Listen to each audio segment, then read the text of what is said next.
Alarby 7 septambra 2024 manantitra ny arabam-bambirarintso ho antsika mianakavy tompo lasy tompo vavy na ianao eto an-toerana na ianao any ampitan-dranomasina manaraka ny fandarana miara-manonja MBS Radio Mada isaorana ilay nahary no ny fitahiny antsika rehetra satria raha tsy teo izy tsy teo izany nahary zany dia tsy afaka iserasera amin'ny alalan'ny sary sy ny feo isika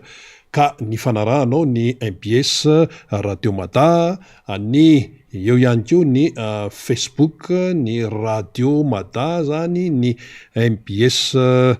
fahitalavitra dia afahanao manaraka an'izany fandarana miara-manonja izany avokoa izay zavatra rehetra no tonontononina teo izay ka dia arakaraky ny hoe inona ny mapetipety anao zany ny fanarahana an'ity fandarana ity tsy hoe eto Antananarivo ihany fa any amin'ny faritra maro manerana ny Anosy dia eo isika ny any ampitan'ny Ranomasina ihany koa manaraka amin'ny YouTube sy ny Facebook. Ankoatran'izay rehetrarehetra izay dia raha ny hoe fandehan'ny fandarana amin'ny ankapobeny eo ny fanadihadiana sy ny famakafakana lohahevitra izay hoentina eto. Izy ity moa araka ny tenenina ny hoe be dia be ny lohahevitra fa tsy hoaro hoe eto daholo fa misy ny ntsongaina dia ireny no ntsongaina zany no hoentina aminao ao anatin'ny fandarana. Ny mpisehatra ihany koa eo namana fanira zafy manatany mbola ho avy eo izy dia eo ihany koa izay efa eto amin'ny studio amin'izao fotoan'izao Andriamantoa Motarson alleluia izay efa mpisehatra eto amin'ny miara-manonja MBS Radio Mada toy ny Alarby tahaka an'izao izany dia mandeha miandalana ny fandarantsika ao anatin'izay rehetrarehetra izay. Ny raisan'ny be sy maro aloha raha ny amin'izao fotoan'izao dia efa ao anatin'ilay antsoina hoe rentrée fidirana. Tsika izao efa Alarby vao nanomboka tamin'ny alatsinainy dia efa fantokany ny sain'ny olona hoe ahoana ny fiatrehany n'ity fidirana ity, fidiran'ny mpianatra no tiana tenenina amin'izay fa misy ihany koa ny fidirana hafa dia ohatra eo amin'ny fidirana eo amin'ny tontolo politika ohatra satria dia efa hoe maro ny nandeha vakansa da raha vao ndresaka hoe volana aogositra sy ny sisa zany dia miditra ny septambra dia efa miditra indray zany ny hoe fibanjinana ny fiainam-pirenena tsy hoe mipetrapetraka akory fa teo foana ny fiainana ny raharaha-pirenena hitantsika ireny raharaha mamaivay ireny fa fomba fiteny moa le hoe rentrée zany. Ny eo amin'ny resaka fidiran'ny mpianatra aloha zany dia efa hitantsika ny andalana eny raha ny eto Antananarivo efa misy miditra ny ankizy madinika ny tena hitantsika fa tena misongadina ao anatin'izay fidiran'izay fa ny zavatra tsara marihana dia izao ohatra ny hafahafa ty fidirana ity fidirana hafahafa dikan'izany hoe hafahafa zany dia tsy mitovy amin'ny nahazatra hatramin'izay satria nahoana ho ianao tena anay mihitsy nanao fanadihadiana teny rehetrarehetra teny tamina sekoly tsy miankina aloha zany no tena nandehanana teto Antananarivo teto tsy ray tsy roa fa maromaro ihany dia manontaniana ny tompona andraikitra ahoana ny fandehany manahoana ny ambiance manahoana ny fandraisana an'ireo mpianatra na ny mpianatra vaovao vao hiditra amin'le sekoly zany na ireo manao fanamafisana ny fisoratana anarana réinscription zay no filazantsika mahazatra azy dia ny teny daholo zany ny akamarony ireo natao fanadihadiana amina sekoly tsy miankina ny école privée ny amin'ny hatramin'izay dia rehefa ohatr'izao zany efa eo amin'ny fisoratana anarana dia efa mipisesika ny ray aman-dreny mipisesika ny mpianatra manoratra anarana na ny vaovao na ireo hoe manamafy zany ny fisoratana anarana satria efa nianatra tao teo aloha ka raha ohatra zany ny sasany manapa-kevitra hoe amin'ny latsinainy ho avy zao na amin'ny talata ho avy zao vao tena manomboka ny fianarana zany fa mialohan'izay dia efa misokatra amin'ny birao ahafahana manao ny fisoratana anarana dia raha tao zany ny moyenne tsotsotra dia manodidina ny any amin'ny 5-telopolo any ny ao anaty kilasy anankiray manodidina ny any amin'ny 9 any ny ao anaty kilasy anankiray na eo amin'ny 5-7 dia io zany mety hoe any amin'ny classe de 5e any amin'ny classe de seconde moyenne tsotsotra zany zay no nahazatra hatramin'ny izay zany fa ny am'ity zany rehefa jerenao ny ao amin'ny listra amin'ireo manoratra anarana de zara raha misy anaky 10 nefa le fotoana zany efa ao anatin'ny fisoratana anarana ny tena hoe fianarana tena hoe atao am'izay anomboka amin'ny herinandro ambony ho an'ny programa moa zany fandaminana am'ireny sekoly tsy miankiny reny zay no zava-misy de zay mahatonga ny tena na hoe ohatry ny hafahafane izy zany inona no mahatonga an'izay ny mahatonga an'izay tsy resaka fotsiny hoe mbola betsaka ny nanao vakansy sy ny sisa taraiky any fanaovana vakansy tsy zay fa mahatonga an'izay de tsotra sahirana ny ray aman-dreny eo amin'ny fampidirana ny mpianatra ary ty efa nytenentsika hoe hoenjakenjana ny fampidirana mpianatra amin'ity fiatrenany taom-pianarana 2022-2023 ity efa tany amin'ny volana jolayntsika no ny teny zany volana jona akory teto amin'ny miara-manonja zay tsy mpaminany zay tsy miteny hoe mpaminany ohatran'ireny milaza hoe mpaminany reny tsisy idiran'ny resaka maminany zany fa ny fiainam-pirenena ny mikrosofahana ny tontolo sosialy ny gasy ny toekarena tena sahirana izay no mahatonga hoe am'ty resaka fidiran'ny mpianatra ity zany tena betsaka no kofina ao anatin'le izy de rehefa betsaka no kofina de misy ny ankizy tsy afaka ny hianatra eto Antananarivo sy ny manodidina zany fa tsy mbola resahana ny any ambavohatra rehetrarehetrany zay le izy zany hoe ny tsy fahafahana mampiditra any an-tsekoly ny ankizy zany dia manamarina mazava tsara ny tsy feteza ny fitantanana ny tontolo mpampianarana eto Madagasikara io nefa tsy mandeha rery fa io tsy maintsy miankina amin'ny resaka fidiram-bola ny ray aman-dreny io tsy maintsy miankina amin'ny toekarena io tsy maintsy miankina amin'ny fotodrafitrasa tsisy lalana na misy ratsy be ny resaka elektricité be dehibe no fandray amin'io zany fa tsy hoe mandeha rery fa ny fahavitsinina ray aman-dreny manoratra ny zanany any amin'ny sekoly dia manamarina ny fahazahoan'ny fahantrana vahana ka lasa ny ankizy no lasa sorona tsy vidiny manoloana an'izany toe-javatra izany tsy le ankizy mihitsy ny diso tsy ny ray aman-dreny mihitsy ny diso fa tsy afa-manoatra ary izy ka inona no ataony maro anaka moa de mifafankihoany am'izao fampidirana mpianatra izao io zany tsy tenitenenina fotsiny fa tena hoe misy ny profo mivaingana amin'ny zavatra misy amin'izay hoe fampidirana mpianatra ray de rehefa miena amin'ny mpianatra de kofina ihany koa le sekoly ohatra hoe raha resaka sekoly tsy miankina tsika sekoly privé kofina satria amin'ny alalan'ny écolage sy ny droit d'inscription sy ny rehetrarehetriny no entina andonana ny lay sekoly tsy miankina satria mamelo tena izy ireny io ne tsy mandeha fotsiny am'izao io tsy mandeha fotsiny am'izao io akoatr'izay ny resaka hoe fahasarotana eo amin'ny kojakoja ilaina amin'ny fianaran'le zaza ny sasany efa tany amin'ny volana jona tany amin'ny vao mifarana taom-pianarana teo de efa niezaka hoe anangona fa tsy tafavoaka tsy tafavoaka ndraisina fotsiny zao ny listra ny sasany hoa efa nentina teto ka 200 pazy eo amin'ny 12 isa ka 100 pazy eo amin'ny 8 isa dia zazara io dia manampy ny regla ekera kompas ny sisa zany no zavatra mihitsy iny zany efa mafy be iny satria lafo be le vidiny reny kojakoja ireny lafo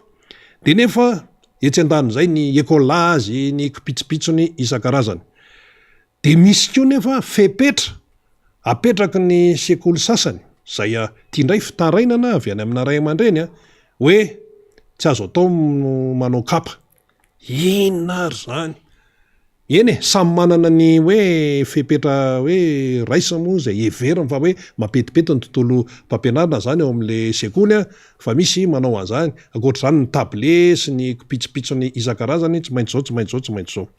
iny zany tsy aditsika efatra hoe fa misy hoe tsy azo atao manao kapa ny tsy fanarahana ny fepetra atao amin'ny sekoly de tarika sazy sy ohatran'izany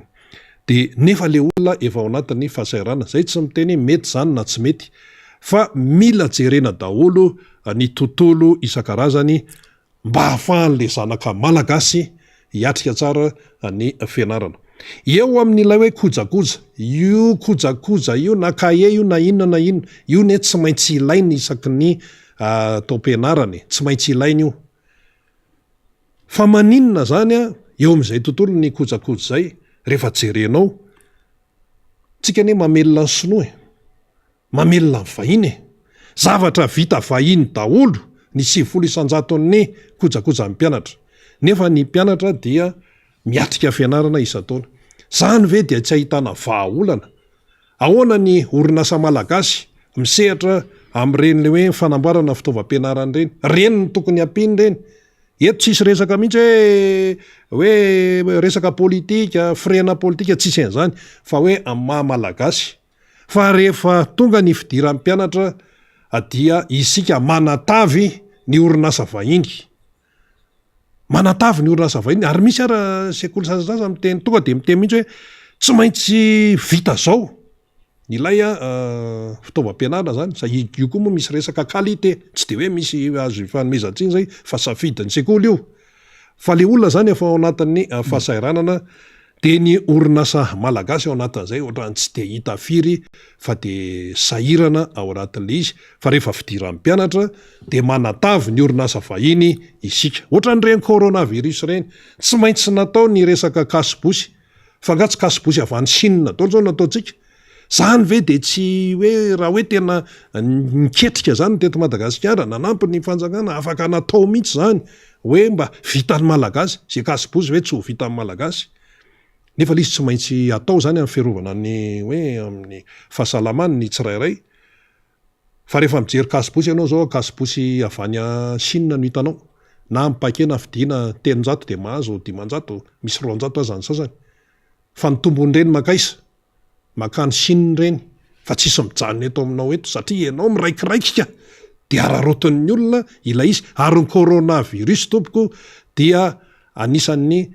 namevahana ny orinasa tany Chine amin'ny lafiny isan-karazany. Tsy resahantsika intsony ny vaksiny, ino zany samy miezaka ny firenena afaka manao an'ny reny zany. Ka izay no tiantsika tenenina hoe hafahafa mihitsy ty fidirana ity zany, ary izay hoe ny ankizy tsy tafiditra an-tsekoly zay dia enatra ho an'ny firenena izany. Fitondrana tany aloha tena nanao ny ezaka mihitsy hoe tena sekoly no avin'ny fiarahamonina, no avin'ny firenena, dia nanao ny ainy-tsy ho zavatra ny fitondrana zay fandimby tany aloha tany. Fa raha ny am'izao aloha de tsy hita zay fandehany. Zay aloha ny fanamariana tsotsotra momba an'iny. Ny anankiray izay miditra eo amin'izay, Andriamatoa Mbotarson, alleloia, rehefa avy eo dia fampidiran-dresaka moa zany ny ataoko amin'ity resaka hoe tontolon'ny mahazovahana ny fitsaram-bahoaka ity. Io moa zany efa be dia be ny faneho-kevitra momba an'io, ary ny resaka ikongo iny de vao maika nampitombo ny fanamariana, nampitombo ny tsikera momba ny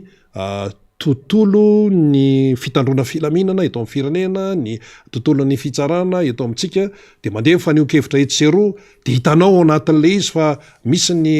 hoe tsy de avy aminay loatra zany fa avy amin'ny afo zany, raha misy zavatra mitsanga tsy zay rery fa tokony be dia be no tafiditra ao anatin'ny ilay izy. Zao aloha no tonga dia tsaromarina ety am-boalohany, matoa zany mitranga ny hoe mitaky fitsaram-bahoaka ny olona, de tsy tongatonga ho azy zay,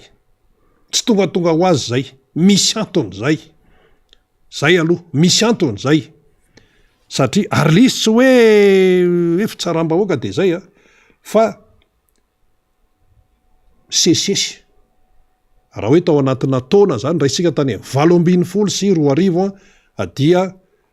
sesesy ilay izy, ary amina toerana maro eto Madagasikara, de tsika ohatrany tsy taitra hoe nisy an'izao ny tarehy, nisy fitsaram-bahoaka hony nitakin'ny olona hony anaovana fitsaram-bahoaka n'izao hoe zany no hentsika. Fa kaikay ty sehatra iraisam-pireneny ty kay fa mahatsikaritra an'io ary mamoaka tarehimarika.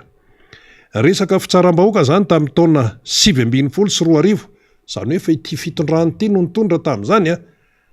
dia ny teniny teo anivony antsoina hoe afrobarometre. Tamin'izany de fa nyteny misy mifanadiadiana natao zany de ny zavatra hita an'zareo de hoe ny 450 isanjato amin'ny malagasy de milaza fa tena hoe ny fitsaram-bahoaka ny tena hitanay fa tena hoe mety zany no ny toejavatra mitranga ao anatin'ny fiarahamonina de ny 730 isanjato no tsy makasitraka satria ny teny zany reo 730 isanjato hoe mampahazovahana ny herisetra ny violence sy miteraka ny tsy fisiny ny fitsarana tena izy manaraka ny lalàna justice légale. Zay no tenenin'le 730 isanjato fa ny 450 isanjato miteny hoe tena io fitsaram-bahoaka io no ohatran'ny hitanay fa mety satria tsy hitantsony zay atao zany indrindra any amin'ny faritra ambanivohitra any. Zany ny vokatry ny fanadiadiana navoakan'ny afrobarometre. Fatatsika nefa fa ny fitsaram-bahoaka de tsy mety zany resaka hoe fitsaram-bahoaka kanefa le izy lasa mirona makany ilay vahoaka malagasy de ozytsika hoe ahoana koa zany fanadiadiana ny afrobarometre zany. Ny afrobarometre tompoko dia sehatra iray lehibe aty Afrika. Inona moa zany atao hoe afrobarometre? Atsapahantsika zany hoe fanadiadiana tsy mandendefa tany io, fanadiadiana tsisy ambadika politika io, satria mantsy ny sasany hoe mety eritreritra hoe mpanohatra indray ny ao ambadika io, tsisy idiran'ny mpanohatra zany. Fa ny afrobarometre efa taona maro no nisiny. De izy io dia tambajotra aty Afrika mpanao fanadiadiana. Fanazavany azy de ohatran'izao mba hampazava azy amintsika, tsy ataontsika sarotra be fa etsika moa ny fanazavana. Ny afrobarometre afrobarometre est un réseau de recherche panafricain non partisan, zany hoe tsy miandany, qui mène des enquêtes d'opinion publique sur la démocratie, la gouvernance, les conditions économiques et d'autres questions connexes dans 37 pays en Afrique. Zany hoe tambajotra izy zany aty Afrika izay mpanao fanadiadiana tsy mitongilana, tsy miandany amin'ny fakakevitra amin'ny olom-pirenena, amin'ny publika zany, eo amin'ny sehatra ny demokrasia, ny gouvernance, ny tontolo toe-karena sy maro samihafa ary miasa aty amina firenena misy 730 aty Afrika. Madagasikara misy afrobarometre ihany koa. De mety anontany ray sasany hoe de olona ohatran'ny inona manao an'izany fanadiadiana zany, mba olona manamay izy azy sa de hoe sao de misy ambadika politika? Ny antsika mantsy izako mandeha de hoe misy ambadika politika. Tsy zany. Ny manao ny fanadiadiana zany dia azavainy hoe afrobarometre ozy est conduit par un réseau de spécialistes africains des sciences sociales. Zany hoe manampahaizana momba ny sciences sociales zany ny tena manao an'io fanadiadiana io amin'ny ao anatin'ilay hoe afrobarometre. De hoe la coordination des activités est assurée par les centres pour le développement démocratique au Ghana. Dia eo ihany koa zany antsoina hoe Institut de justice et de la réconciliation en Afrique du Sud zany. De eo ny antsoina hoe l'Institut de recherche empirique en économie politique au Bénin. De eo ihany koa zany antsoina hoe Institut de recherche pour le développement à l'Université de Nairobi au Kenya. De misy an'izany hoe Université d'État de Michigan en Amérique zany et l'Université de Cape-Town Afrique du Sud. Zany université avo leta be rehetrarehetra zany no miara-miasa am'ireo olona eo ny hoe afrobarometre manao ny fanadiadiana. De ity fitsaram-bahoaka eto Madagasikara ity efa nanaovan'ny olona fanadiadiana satria tsika ao anatin'ilay firenena 730 iasan'ny afrobarometre. De tsika eto amin'izany lasa ohatrany hoe mifanilika fotsiny. De ity no fanamariana farany alohan'ny anomezantsika amin'ny fitenenana ny Andriamatoa Motarson Alleluia dia zao no niteneniny sekretera général ny ministera ny fitsarana tamin'le resaka ikongony zany. Zao no teneniny hoe raha ohatra ozy ka samy manao ny andraikiny daholo ny tsirairay manomboka any amin'ny fanadiadiana na ny enquête ka hatrany amin'ny famoana didi-pitsarana dia tsy tokony hisy mihitsy ny olana ary tsy tokony hoe isy zany hoe fitakiana fitsaram-bahoaka izany. Io moa zany a voatoninao daholo hoe iza moa zany ny tompona andraikitra hoe amin'izay hoe andraikitra zay ao ny zandary, polisy judiciaire, mpitsara, pirakitra raha, fokon'olona koa anatin'ilay izy satria ny fokon'olona dia manana renseignement tafiditra ao daholo zany e. Dia raha zay zany ny teneny sekretera jeneraly ny ministera amin'ny fitsarana ny aminy hoe raha manao ny andraiky ny daholo ny tsirairay a manomboka any amin'ny fanadihadiana ka hatrany amin'ny famoahana didi-pitsarana dia tsy tokony hitranga ny toejahatra ohatrao. Marina zany, tena marina mihitsy zany. Fa ny fanontaniana dia hoe inona no mahatonga nyreny sehatra eny tsy afaka manao araka ny tokony ho izy an'ilay andraikiny izay tokony ataony zany. Dia ao ny sakatsakana, tsy fahampian'ny fitaovana, ny toerana lavitra rina tsy misy lalana, misy keo ny kolikoly sisa zay no mahatonga an'izy. Fa le foto-kevitra dia mitombona hoe raha manao ny asany daholo ny tsirairay ara-pahamarinana dia tsy mitranga ny olana. Mazava zany, marina mihitsy ny tenin'ny SGM ministera amin'ny fitsarana ny amin'izay tena marina. Fa ahoana ny fomba anatanterahany ireny raha tsy mangaika ireny araka ny tokony izy sy ampahamarinana ny andraikiny. Tsy afaka tena manantanteraka 100% ireny na zandary na polisy na inona satria fantatra ny condition izay iainany. Atafiditra ao anatin'izany mety hoe resaka hoe fiofanana sy ny sisana mitanabasy io reny fampiasana an'io tsy mandendefa tany. Za zany resaka teknika be tafiditra daholo zay rehetrarehetra inona dika zany resaka politika mpanjakana zany tompoko. Politika mpanjakana amin'ny akapobeny. Dia ny vokany lasa mifamono ny gasy. Zao le resaka ikongo ohatra mbola mitatra indray. Lasa mifamono sy ny sisa dia tsy mety zany zavatra izany. Ka izay no tsy maintsy amankina bantsilana ny zavatra tsy mety izany. Andriamantoa motarison, alleloia. Iny moa zany taridresaka nasiana ny fanazavana isan-karazany mba hampazava azy tsara amintsika mianakavy. Miarabanao aloha. Miaraban'ny rina dia miaraban'ireo mpisehatra mpanao tsy lazaina ny ambadika rehetra any miaraba ny vahoaka manaraka an'izao fandaharana miara-manonjy izao na ny eto an-toerana na ny any ampitan-dranomasina. Miaraba manokana ny any amin'ny faritra ambanja manaraka izao fandaharana izao. Dia misaotra ny rina ny amin'ny zavatra nambarany teo mikasika ny fidirana, rentrée. Misy ny rentrée politika, misy ny rentrée scolaire fidiran'ny mpianatra, misy ny fidirana fanombohan'ny resaka politika indray eto amin'ity fireneny ity. Fa ny fidiran'ny mpianatra moa zany efa nomeny teo ary isaorany rina ny amin'ny atsipri ny zavatra nameny fa ny zavatra teneniko fotsiny angamba hoe mba manampy kely an'izay dia zao hoe ny mpianatra ny sekolim-panjakana za mieritreritra hoe amin'ny herin'ny androany any izy vao manomboka tena miditra. Any ny tena ahitantsika an'ilay izy fa tenenina ihany aloha reto mpitondra fanjakana reto aloha raha mameny atsipri antsika satria mba tokony misy référence foana zany amena ho an'ny reto mpitondra reto. Tamin'ny 2008 ange ka 98% zaza malagasy ny anatra tamin'ny filora valomanana narabain'ny UNESCO sy ny sisa hoe tena efficace be ny EPT, école pour tous, sekoly ho an'ny rehetra tetikasa nataon'ny filora valomanana amerina ny ankizy rehetra tao am-pianarana. Tonga tamin'izany 8.900 zany izy.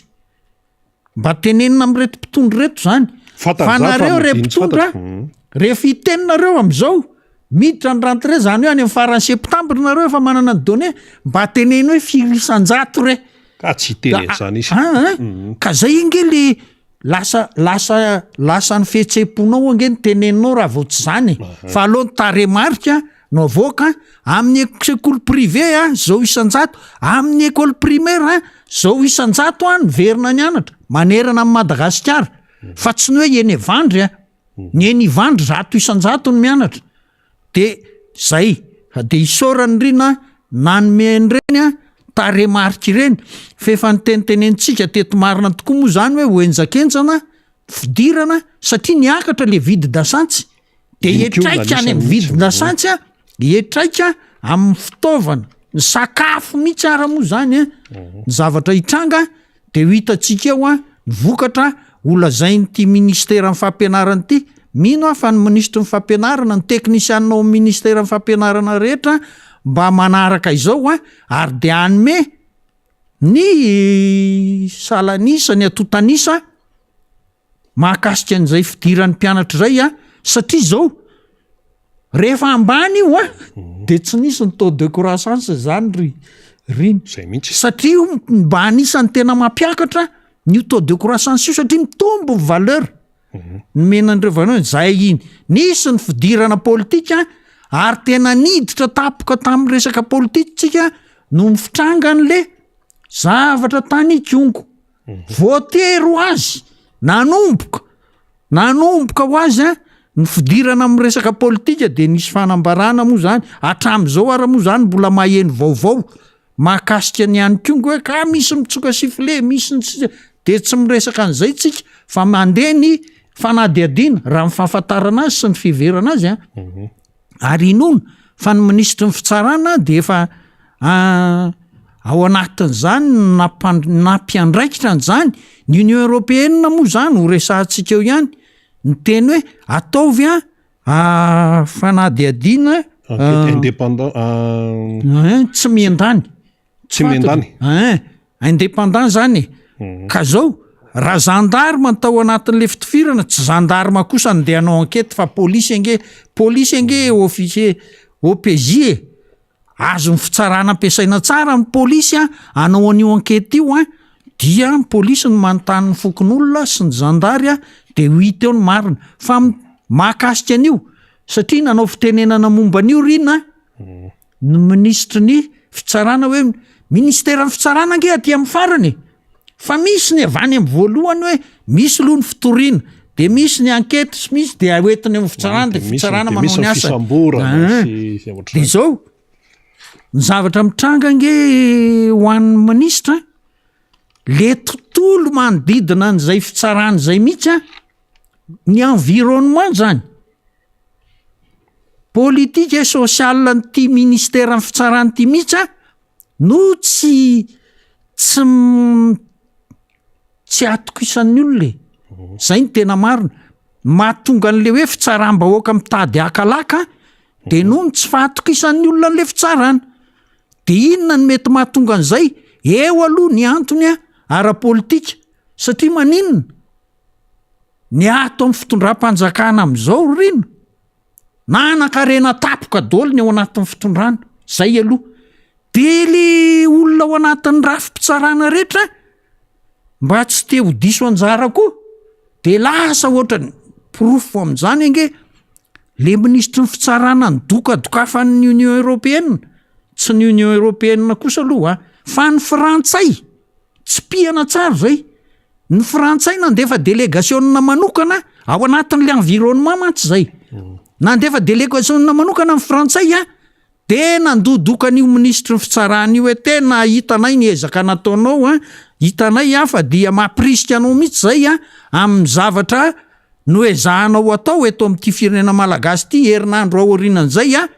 voaterina metra-pialana nga ministra no ny resaka kolikoly le tany aloha zany ka zay le environnement le tontolo nisy teo amin'ny fitsarana mihitsy ange zany hoe satria ny tery manodidina zany ohatra ny lasa nanankarena tapoka daholo namoaka V8 nanao vilasy ny etsetra de mba nikezaka koa reto olona taty anaty ny sasasasany taty anatin'le rafitra mba nikezaka nanao aniny de zay ny mahatonga an'lizy de inona ny zavatra mitranga misy mpanao gazety tsy nisy zavatra tokony anenjena azy ny giadra tapoka angana be le fitsarana de misy eo mihitsy le olana ary raha nytenenin'ny député nylaza tamin'ny radio ny olona tokony giadra tsy migiadra fa avotsitra tsy mbola nandeha fitsarana akory indray moa zay mahamarina ny tenin'ny ministra ny fitsarana hoe indraindray tsy mandeha fitsarana akory de fa votsitra le olona sy ny sisa zany rehetrarehetra ao anatin'ny rafitry ny fitsarana zany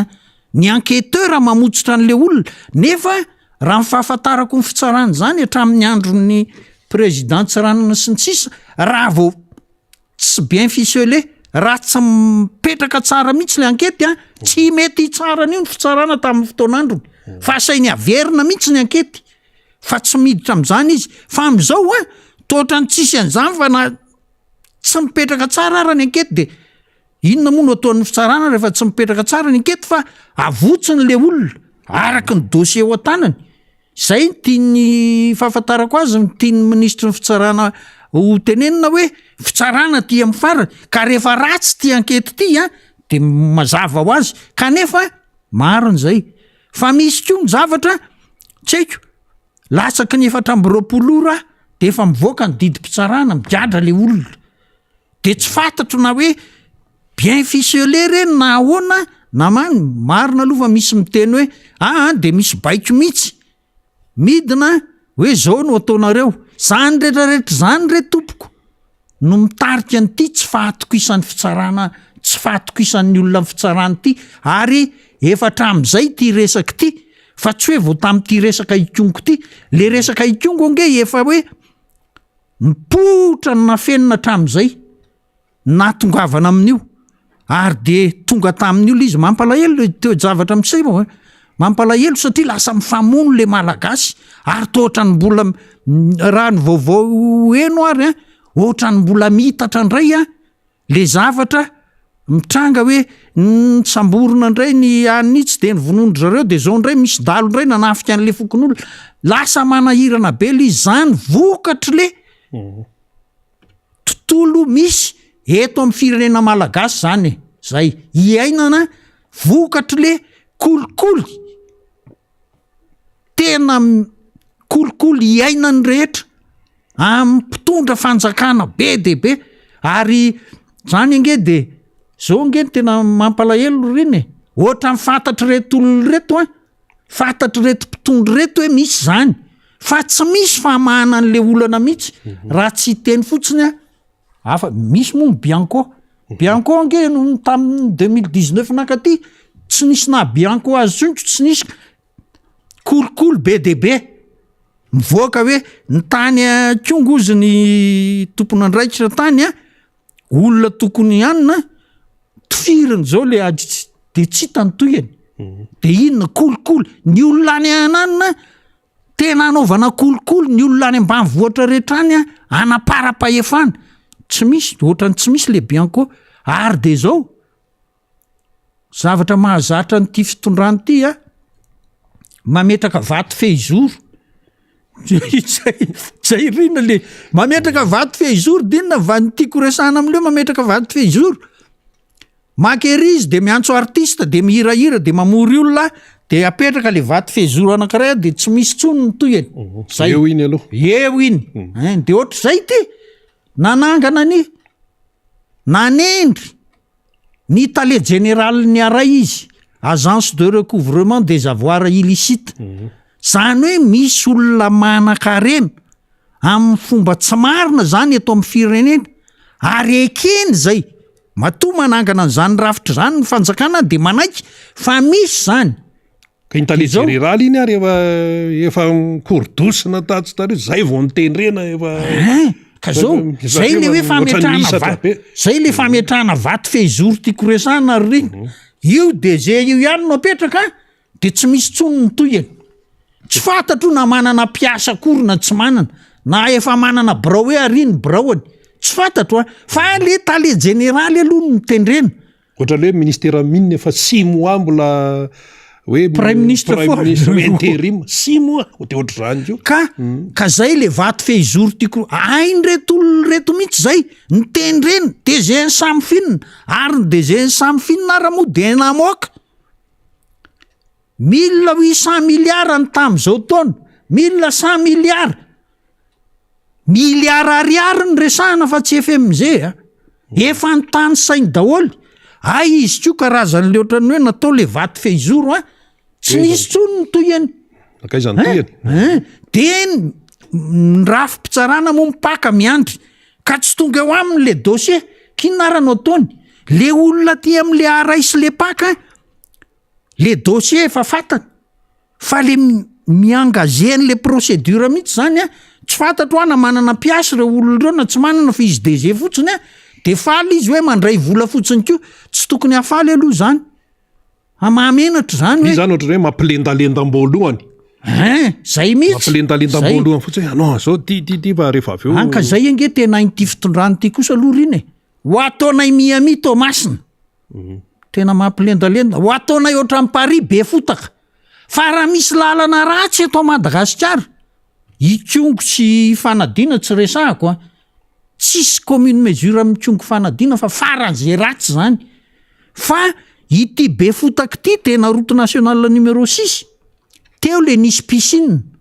lasa nisy piscine de lomano mihitsy le olona de nalaina sary nefa lalam-pirenena andehanana semi-remorque firy isan-kerinandro lalan'io de zay ho ataonay oatra amin'ny Paris io zay le mampilendalenda teneniny rina ainy ty fitondrany ty mihitsy anao an'izao manara-piscine olympique zay de ainy zay fa raha hoe tena anao asy zay tsy mahay an'izany reo olona reo tsy mahay an'izany reo rina ka de zao eo am'le hoe état de droit miverina kely am'izay tsika fantatry raha mato ministra fantatry ny SG-ny ministera amin'ny fitsarana fa zay mihitsy ny tediavin'ny olona rehetra fa de zao tenenina fotsiny zay de mametraka vaty fehizoro apetraka dolo ny fitaovana rehetra bianco ny aray samy finina ny paka efa eo ny ACJ mo tsy hita zay tsy mety mihitsy le izy nefa rany de zao tsy mahavita ny état de droit fa maninona ny tsy mety mihitsy le état de droit ko ny filoham-pirenena raha manitsaka constitution isak zay mahatsiaro tonga hatrany am'resaka lalam-panorenana ma tsy ty zavatra ty vitarina ny état de droit manomboka any mihitsy ka mifanajana ny lalam-panorenana aloha zay vao ny lalàna tsipri keo filoham-pirenena tsy mba le oetrany hoe misy administrateur civil nanitsaka nandika lalam-panorenana tamin'ny fomba nataony na ny DG le président mihitsy ange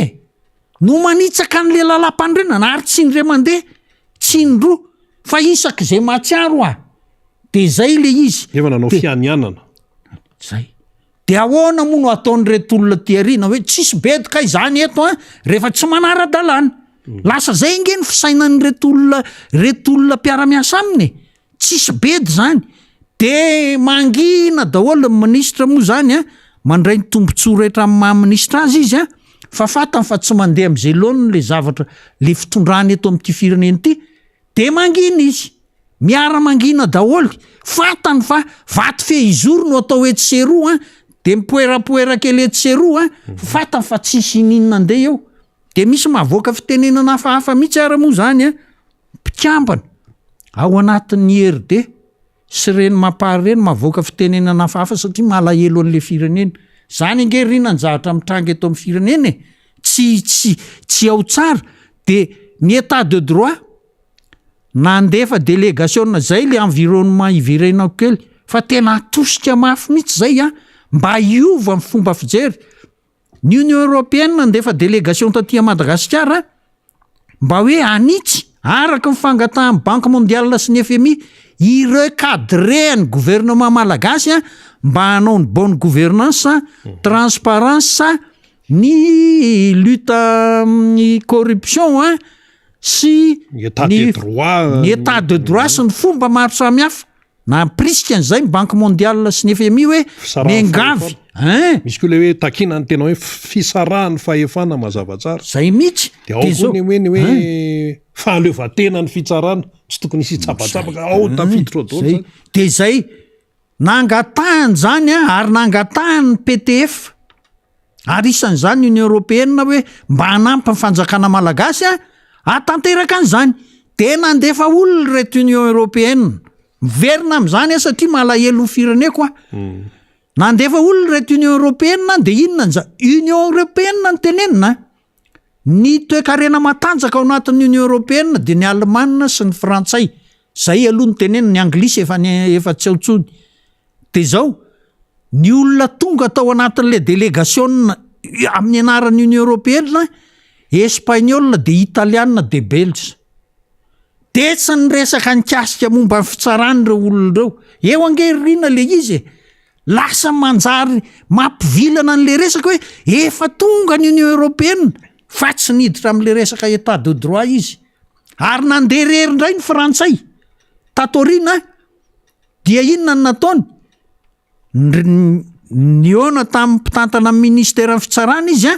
fa ny resaka grefy zany hoe mipirakitra raha no ny resahany tao amin'ny ministera ny fitsarana sy ny resaka fitantanana amin'ny fonja. Fa tsy ny hoe ahoana mba hatanterahana an'le état de droit araky ny toromarika nomen'ny FMI sy ny Banque mondiale rehefa mivilana. Ohatr'izao ny raharaha zay vao mikoropaka daholo ny olona rehetra. Nisy an'le Frantsay nanao mission tany mifaritra loatra mangoro iny tratra ny hoe harcèlement sexuel tena outré,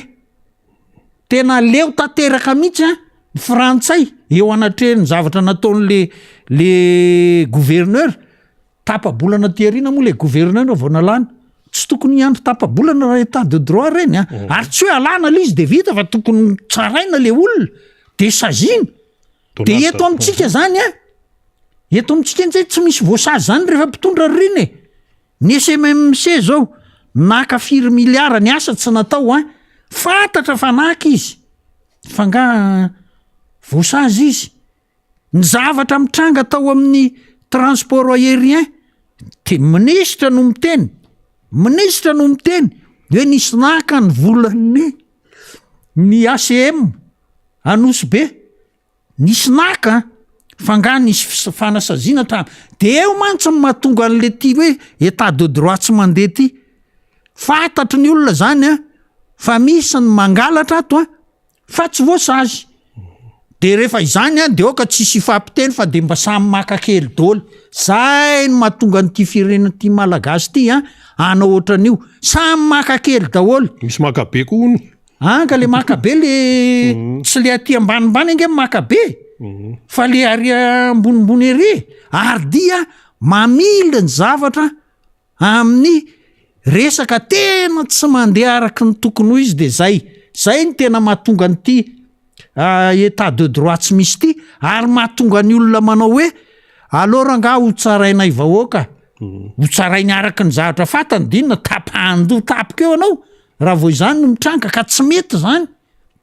zany marina ny ministry fitsarana hoe aloha misy ankety foana fa le ankety ndraindray any amin'ny fanaovana ankety de efa hafahafa le ankety satria rehefa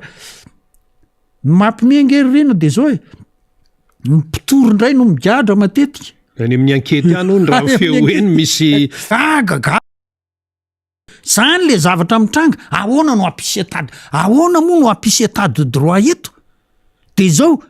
tam'le resaka kazo be le olona fa dorana be de be reny tsy fantatra efa naheny valin'le fanadihadiana ve riny. hoe fa nisy voasambotra sisa fa le tena hoe toy any tena amin'ny Tsipriany sy teneniko andrina nge ny dikan'izany hoe fa nisy voasambotra existentiel nge zany nisy voasambotra ray ange de efa tenenina hoe fa nisy voasambotra zay de tsy fantatra hoe natolotra ny fitsarana zany le izy. Fitsarana koa tokony teny hoe mba tokony teny izy hoe voanankiray no nateriny gendarme aty aminay sy ny polisy mba tokony ho hita fa eto amintsika zany ny olona am'le tsy fisin'le état de droit rina maty fotsiny oatra valala samboromboka. Inona ny teneniko an'izany rina ve fa naheny ministère sécurité publique nanao tatitra isa taona tsy fantatra izy any amin'ny assemblée ngamba izy manao fa tsy tenenina ny vahoaka hoe zao ny fitaraina na tonga taty amin'ny polisy momba ny von'olona ohatra hoe crime nisy 107 ohatra 107 io 107 io man tsy mba sifra malaza eto amin'ity fitondrany ity de mba voavatanteraka 7.70 ohatra zany 5.20 mbola eo anatin'ny famaranana fanadihadiana 3 mbola zany ange zavatra mety mitranga zany fa de hitanao am'izay fotoan'izay hoe ny ministère ny sécurité publique sy miaraka amin'ny gendarme efa nanao ankety fa aty ange ny raha mato ministre ny fitsarana mantsy mikezako zay aty amin'ny farany marina ny azy amin'ny lafiny anankiray fa ireto mpiara-miasa amin'ny mivantana tsy manao zay tatitra mahakasika ny zavatra ataony mihitsy sy zay zavatra iainany fa de ministra mandray ny tombontsoa mahakasika an'izay mandray ny honneur rehefa misy fety militaire na ohatran'izany de zay zany ny tena ataony ka tsy mandeha am'izay loany le firenena rehefa aveo inona moa no mahagaga am'izany tsy misy mahagaga nge zany riny tsy mandeha am'izay loany ny fidira mpianatra tsy mahagaga zany tsy mandeha am'izay loany ny état de droit tsy mahagaga zany ny ministra fitsarana am'izao fotoana zao aloha lehilahy fa ny sekretera général no vehivavy ay mifamatika zany elana de zay ka ry zareo ny zavatra tenenindry zareo ange tsy hoe misy zavatra tsy mifanaraka am'lizy fa mifanaraka am'le esprit an'lizy zany marina reo ny teneniny hoe ministera ny fitsarana aty am farany ange ny asan'ny tribunal fa mialohan'izay mbola mandeha ny ankety fisamborana tsy zany ohatra ny hoe ny tian'olozaina hoe ny aniny tsy manao an'lizy tsara tena marina ange fa misy araky le resantsika teo hoe misy mpitoro indray no migadra ny olona very omby no migadra fa ny mpangalatr-omby no mivoaka satria ny fitsarana mantsy dossier no eo ampelatany miainga am'izay izy fa tsy maintsy miainga am'izay ny izy aloha zany no manao ny fanadiadiana ny zandary polisy manao ny fisamborana garde à vue sy ny rehetrarehetra any dia zay no fipetraka lisy tiako mba resana kely eo am'le état de droit satria mpiara-miasantsika amin'ny any velany de manizingizina ny io foana hatram'izao efa ely zay apetrao ny état de droit tantandalana état de droit le état de droit zany tsy azo azo fotsiny am'izao fa mitaky andraikitra sy fitiavan-tanyrazana ahoana mifandehany io fahitany zao nge ny firenena miteny an'izany rina ny amerikanina sy ny frantsay nge fa 200 taona nanana an'izany hoe fanjakany zany Donald Trump ary zao tena sahirana mihitsy efa zatra n'izany ny olona hoe ny tsika nge miala tsiny amintsika malagasy fa ny mahatonga atsika le manao hoe ny ray aman-dreny ara-drazana sy ny tsetra mbola tena ao anatiny misy lombolombony le hoe tsy fahatokisana loatra ny tribonaly de hoe vorin'ny ampanjaka sy ny tsetra satria everina fa ireny olona ireny manana fahendrena mety hitarika ny vahoaka amin'ny famahana ny olona ampidirina ao anatin'ny système ny hoe état de droit ve zany indraindray zany tafiditra ao anatina procédure mihitsy fa zao ny olona efa zatra n'izany efa 200 taona ny nanao demokrasia tsika moa tam'lazaina hoe tamin'ny andron'ny prézidentsy ranana tsy nisy ny demokrasia tsy nisy ny anina fa tsy fantatro vaviana ihany tsika ny nanao demokrasia fa tena mbola tsy haitsika zany ary eto am'ty nanomboka tamy 2019 nakaty tsika rina nge mazavy sady tsy nisy ny demokrasia tsy nisy ny état de droit samy mandray vola mandroba an'le firenena de samy mahazo ny tombontsoa eo am'izay de zapikambana ao anaty gouvernemanta aleo reo vahoaka reo ho faty eo fa izay lasa ohatran'izany angely ary zany efa mino fa zao tsy zany nanabiazana an'ireo olona ao anatin'ireo samy malahelo reo fa nyjahatra tsy azoko de zao hoe fa maninona ny tsisy mahasamy teny de na miala ara tsy maninona tsy very angenao tsy very ianao na miala ara fa teneno hoe tsy mety zao kosa zay ny zavatra amte rina manao hoe rehefa tsy ho vita de manisy tena hoe miala allo tena misy hoe zavatra tsy vao de allo miala man'ny sasany ray de anao ve tsy amahaolana akory le vahoaka hitanao me mitsipozipozy me mahantra me maty me mamoy fo de anao hoe mandray karama be sy mandray zay tombontsoa rehetrarehetra eo de ho faly am'izany ve anao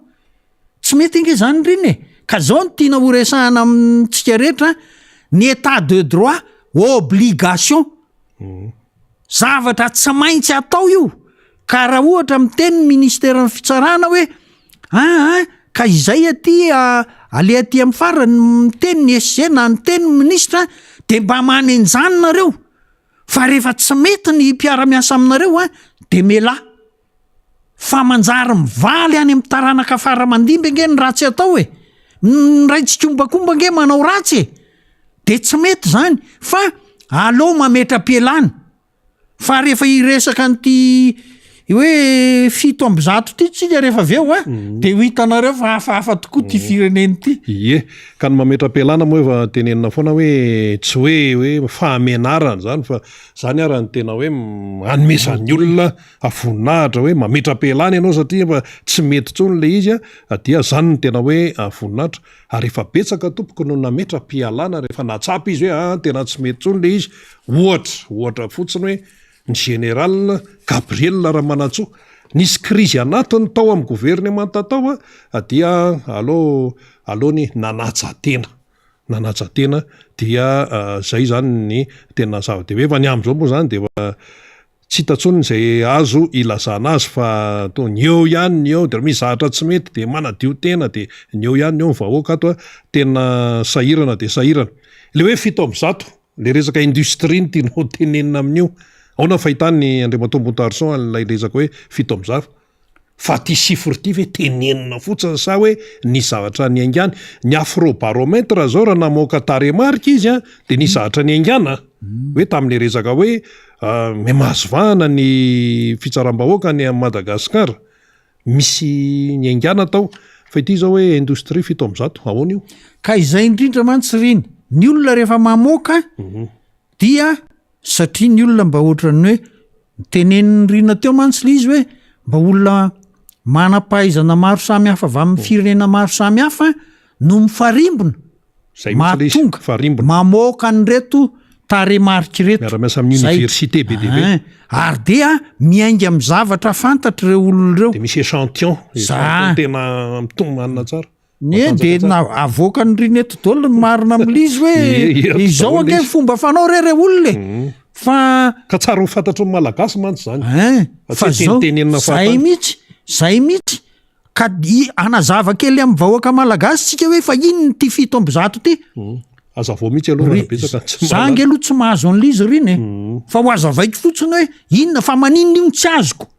ary za koa mino fa irina koa tsy mahafantatra hoe avaiza koa io ny azo amin'ny hoe mifantanina amin'ny mampanao gazety de hoe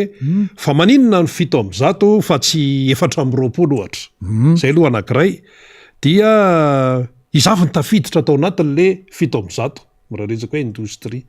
inavy ny critère isan-karazany na tonga an'io ka izao de hiezaka anazava n'le zavatra everiko fa tokony ho atao rehefa hamoaka taremarika ohatr'ireny de zao raha miteny izy hoe 700 ny industrie natsangany Florajoel tato anatin'ny 2019 ka hatramin'izao moa zany de voalohany indrindra voatery mijery aho hoe ka nazahoany trophée ka izy ange tiany le mandray trophée ka fa zao mijery aho voalohany hoe fa iza moa le nanao an'le chiffre de hoe ny onudi fa iza ny namme zavatra hitako tany anatin'ny réseaux sociaux misy anarana mihitsy ary anarana ohatrany mitovitovy amin'ny anarany ny olona ao anatin'ny fitondram-panjakana zay aloha de efa mampitsangam-bolo ihany hoe tsy kombakomba ve zany ty vehivavy le nitenenina hoe nanoratra an'le izy namoaka an'io chiffre io zay eo aloha zany ianao de efa mailo hoe tsy resaka daly ty raha vo zany de ny zavatra mitranga tsy namme izy hoe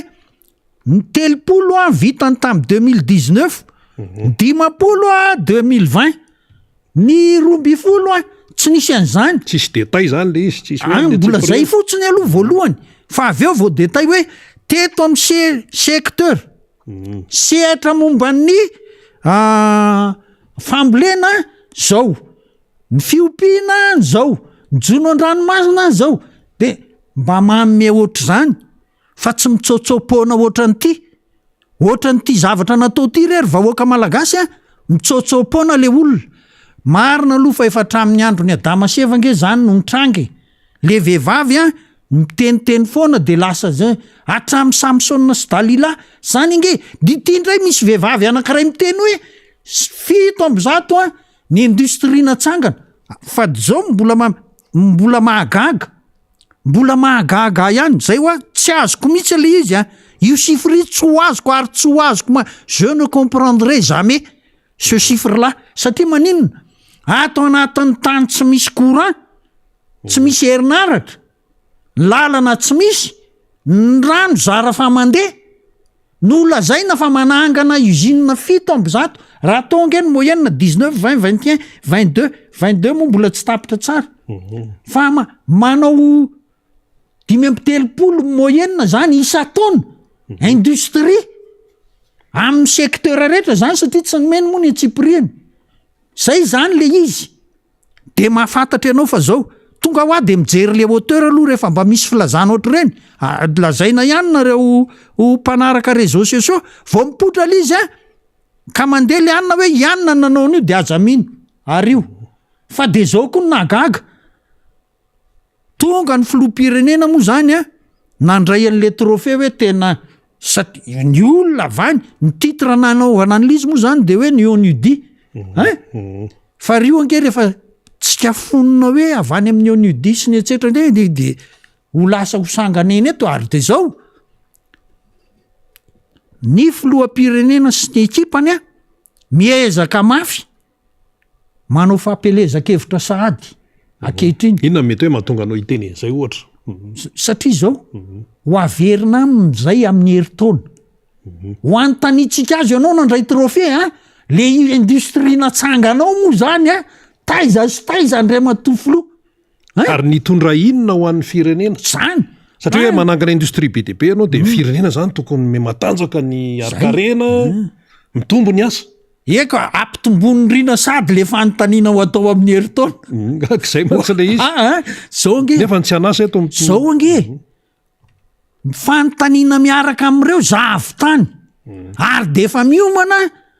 Andriamatoa Rajoelina satria am'izay fotoan'izay izy candidat fa efa tsy président tsony de miomana zany ianao Andriamatoa Andry Nirina Rajoelina amalo ny fanontaniana maromaro nateraka ty zavatra namenanao ty fa olona mandray trophée zany ange mba aloha ho avoitra eto Madagasikara mihitsy hoe zao ny zavatra nataony de mandeha ny fanontaniana de za mino fa anisan'ny ametraka fanontaniana mihitsy miala avaty zany hoe ametraka fanontaniana hovaliny anazavany na tonga an'io sifra 700 ka zao mantsy le izy Andriamatoa Moutarson tonga de itsina le izy tsy aholakolaka hoe misy zavatra contradictoire mifanohatra satria ianao zany raha manangana orinasa de raha mitsangana ny orinasa dia misy mpiasa ao zany rehefa misy mpiasa ao zany mampiditra mpiasa ianao de miena zany ny tsy anasa raha manangana orinasa ianao zany dikan'zany misy angovo zany entina nodinana an'le orinasa na angovo iny io na angovo ina fa tsy midonodina fotsiny am'izao raha nangana orinasa ianao zany dia misy fotodrafitrasa tsy maintsy mifandray amin'iny satria amin'ny fomba ahoana namoahana an'le vokatra ohatra raha hoe orinasa mpamoaka manina izy misy lalana zany tsika moa ny lalamby moa zany de fa tsy resahana ny olona ny andafy rehefa hoe manao orinasa de ao ny lalamby ao ny sambo eo ny ahafahana mitatitra ny vokatra sy ny sisa avoaka an'le orinasa raha manangana orinasa ianao dia miteraka hoe mahazoaina ny arikaream-pirenena mahazoaina ny PIB sy BDP lekipitsipitsy tokony me tsara zany ny toe-karena amin'ny ankapobeny nefa te nanangana orinasa anjatony nefa Madagasikara voaingana ndray mbola voakilasy firenena nisany mahatra indrindra eran-tany fanaraka ve zany zay matsy le mahagaga na de hoe olona tsy nahita fianarana raha hoe mijery zay de hoe fanaraka ve le izy orina zavatra efa nitenenina nge hoe efa le olona nanao an'io le chiffre 700 vehivavy fa raha manamarika rina totra ny vehivavy ange ny tena miakatsehatra matetika eto amin'ity fitondrany ty ary manangatra foana tiana olona zaina am'le manangatra mantsy totra ny zavatra miteniteny foana rehefa miteny na ny tompona ndraikitra tamin'ny SMMC sy ny Madagasikara Airlines reny ange zao de miteniteny foana mihitsy ary de manao zavatra tsy mifanaraka mihitsy tsy misy herinaratra ve anao de aiza ny industrie tsangana eto ny olona rehefa manao zavatra ny apita fa maninona moa ny olona ny tena hoe lalamby no ampiasaina lalamby ange no anisan'ny fitaterana mora indrindra era-tany fa eto Madagasikara tsy ampiasaina io lalamby io fa mora loatra ka tsy mampidibola ho any am-paosin'ny sasany de tsy ampiasaina zay ingely izy ary fahagagana be mihitsy zany fa maninona no semi-remorque no alefa miakatra makany Mazengasy makany Antsiranana mitondra petrôla zay angamba mbola tsy fa zao raha alefa sambo iny mora lafitra nge ny vidiny zany mora lafitra ny vidiny io lasantsy io tonga any Dego tonga any Mazenga tonga any Fort Dauphin Tuliara Morondava mora raha sambo no hitondrana azy fa tsy manome tombony ho an'reto mpitatitra solika ireto raha vao zany no anaovanao azy de mampalahelo tena mambotra an'le firenena zany no ataon'reto olona reto fa tsy misy mijery hoe inona ny tombontsoa ny zavatra tokony ho izy ange raha ny tokony ho izy ange rina de zao hoe hitanao ny différentiel rehetrarehetra mahatonga mividina solika tsy azonao rehetra ampenana ahena am'ireny zavatra ireny de ahenanao mba hampidina nyty vidina anyty fa ny eto amintsika na ny fitaterana an'le solika miala any amin'ny golf arabika makaty amintsika ary le lafo no atao hifampizarana am'le zany de manao super profit ny compagnie pétrolière ary ny président Rajoelina nge no nitenen'izany tamin'ny 2019 hoe ho ahenako 1000 ariary ny vidina lasantsy ozy tam'izany tsy niena 1000 ariary zany fa mifampizarana nananana de lasa fanjakana malagasy indray no nananana trosany nefa rany zany le mitranga eto amin'ty anyty tsisy zavatra mirindra eto ny mirindra manangana vaty fehizorotsika atreo ihany zay ihany no hainy fitondrana io de ny manao nomination mba tsetsatsetsat tsy aritra ty rina ny hitako tany anaty réseaux sociaux androany nalefan'ny Francelo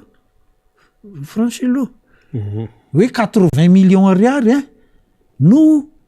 frena connexion frena inona moa telefôny any gouverneur anankiray orina mihoatra ny 1 million ariary isan'andro nge zany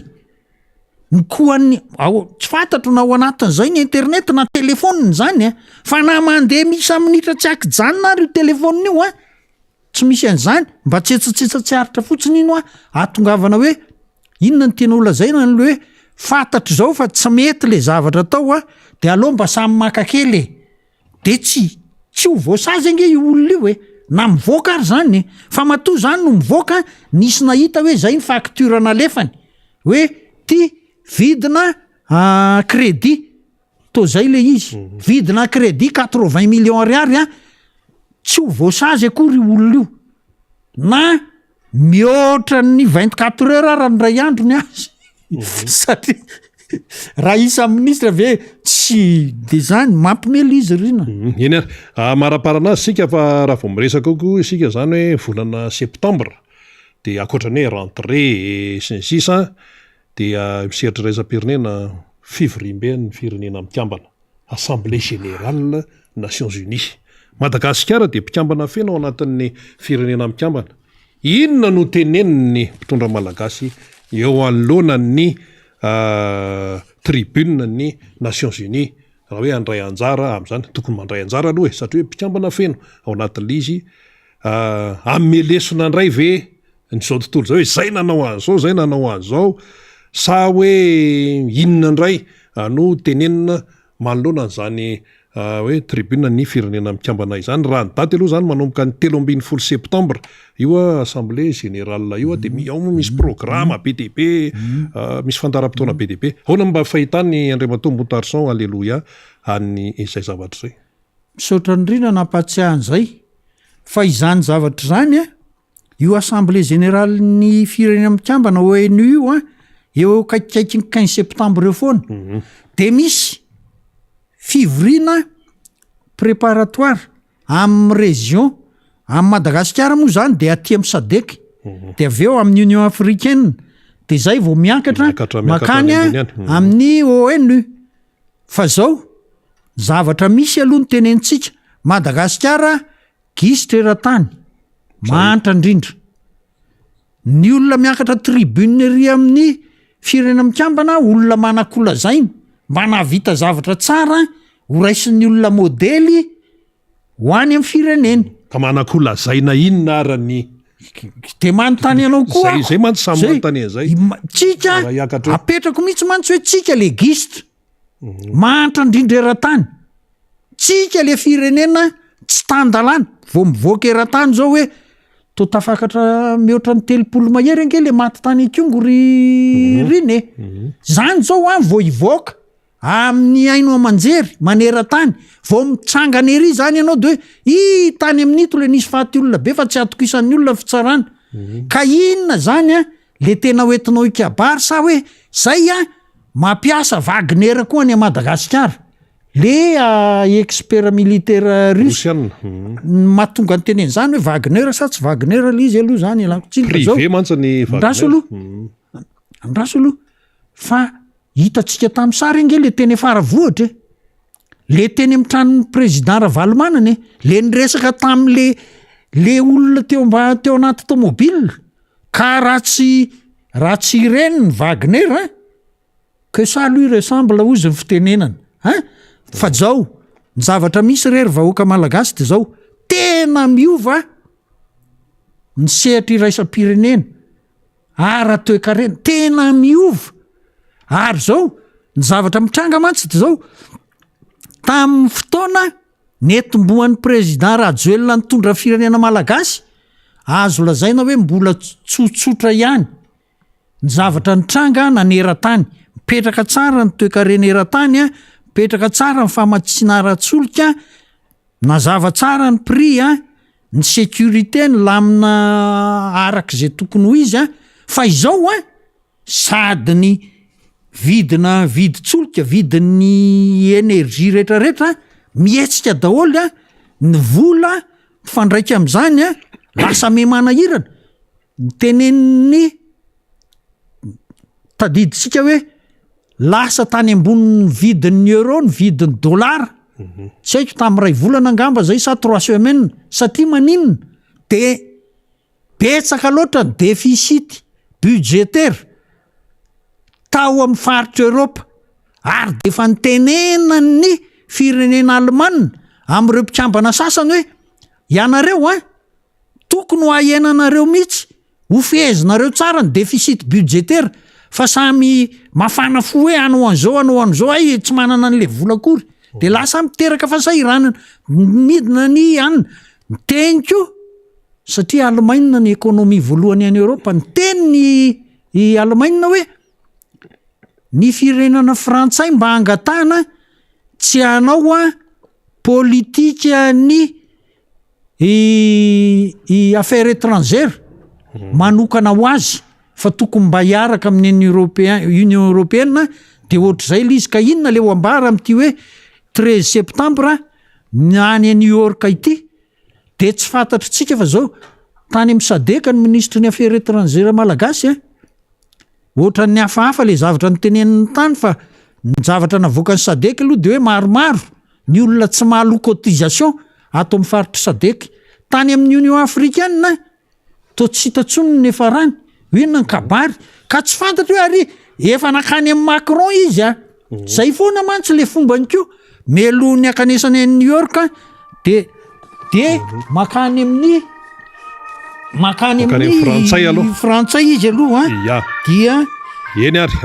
manoh ihany Andriamato Motarson rehefa aveo fa iny moa zany tsejatseza tsy atra no nilazana azy fa ny tena hoe mamay any izao tontolo zao aloha amin'izao fotoana zao ihany ko de te hoe fampitehany tontolo iainana any zany zao tena izao tontolo zao zany tena hoe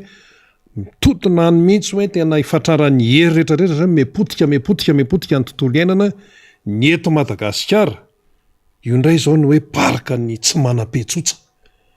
paraka ny tsy manam-petsotsa voana lefa ny mpanao gazety hoe tena tsy manam-petsotsa moa izy teo dia misy fahasimbahana fahavoaza doro-tanety zao vao manomboka ny septambra de efa doro-tanety mepotika ny tontolo iainana eto amintsika dia zao tontolo zao nefa manao ezaka be dia be zany amin'ny fiarovana ny tontolo iainana eto amintsika ihany koa mbola tsy hita zelonina aona fahitanao an'izay satria mantsika miresaka hoe assemblée générale Nations Unies New York orina tena important be ty resaka environnement ty fa mifarany tontolo tsy azo iainana ntsony ny iainany reto taranaka manaraka fa zao tontolo iainana ntsony fa tontolo tsy azo iainana lasa ohatr' zay fa za manokana efa tamy 2019 angenina hita na ny any amin'ny faritra zay mahatonga hoe miteny amin'ny faritra ambanja iny atany be andrefana iny a misy hoe parka national ve fa forêt primaire mihitsy zany efa manomboka hidiran'ny olona de efa nitaraina taty amin'ny ministera hoe zao fa le ministera tena tsy manana fahefana anao contrôle an'le izy tsisy vola na ny mpiasa ministera any ambanja service déconcentré any ambanja any antsiranana hoe hijery an'le tany be andrefana tsy mahavita mission kina moa nataony eo ny entimanana tsy misy ho fotsiny karaha izao ianao ny tena hoe zay any tena miaro ny tontolo ainana odeuil mialatsiny tsy misy nataonao akory mialo de zao may zany le faritra valanjavaboary teneninao zao dorotanety tokoa zao andeha satria ny olona mieritreritra hoe efa akaiky ny orana de hoa fa ny orana hitranga eo ndraindray andrava zavatra be deabe ohatrany tamin'ny heritaony reny reny ange efa anisan'ny vokatry ny tontolo iainana tsy manjary reny de manjary mafy be le cyclone rehefa mafana de afana be ny andro fa rehefa avy ny orana de orambe zany ny fietraikany zany ny fietraikan'ity ka de zao mba mila mitandrontsika ary de ministeran'ny tontolo iainana sy ny sisa tokony hanao fanabeazana éducation foana ange no mitondry makany amin'ny atsarana ka de tokony hanao fanabeazana mafimafy kokoa na isaky ny radio fa tsy ny hoe communication mafy amin'ny communication ty fitondrany ty fa ny azy le hoe baly de jiro manjelanjera tsy zany fa le fampianarana ny tokony ho atosony mafy amin'ny resaka tontolo iainana dia mba isy vokany tsara horaisitsika amin'izany rehetra izany fa dia misaotra sy mankasitraka indrindra anyreto olona rehetra nanaraka izao fandarana zao tamin'ity anio ty dia mametraka amin'ny veloma mametraka atsika amin'ny tompo Andriamanitra nge omba antsika tsirairay avy amin'ny fiainatsika fa mesahirana ny firenena. Eny ary isaorantsika Andriamantoa Motarson alleloia nitondra an'izay fanazavana sy fanehoan-kevitra sy fanadiadiana izay momba ny hoe état de droit, momba ny resaka hoe tontolo toe-karena, ny fifandraisana amin'ny any velany. Ny dikany zany rehetrarehetra zany tompoko de tsotra fotsiny. Tsy misy zavatra mandeha ho azy zany. Tsy misy zavatra mandeha ho azy. Tsy misy ny antsoina hoe magie zany. Tsy misy ny antsoina hoe tonga ho azy am'izao fotsiny. Tsisy an'izany fa io zany dia vokatry ny fandraisana andraikitra no azahoanao zavatra tsara. Vokatry ny hoe fipetrapetrahany zavatra rehetra, ny état de droit, ny fitsarana hamaleotena, ny fanajana araka ny tokony ho izy, ny demokrasia, ny tsy fisiany ny kolikoly, zany rehetrarehetra zany no mitambatra, zany rehetrarehetra zany no mirindra dia azahoana vokatra. Fa raha mbola misy hoe mizana tsindrin'ila eo, raha mbola misy hoe zavatra tsy tanteraka eo, de tsisy vokatra tsara mihitsy eto amin'ny firenena. Ny zavatra iainana ny am'izao fotoana zao zany de voka-javatra daholo Zay ny zavatra iainana eto, voka-javatra daholo. Tsy fisian'ny demokrasia de mitarika inony zay, miteraka inony zay. Tsy fisian'ny demokrasia zany amin'ny hoe rehefa rianina no aneho hevitra tonga de kapao. Rehefa rianina manao an'izao de ataovy zay ataovy mihitsy zay tsy ahafahany miteny sy maneho hevitra. Fa rehefa mipasipasoka de alefaso, rehefa misafosafo de alefaso.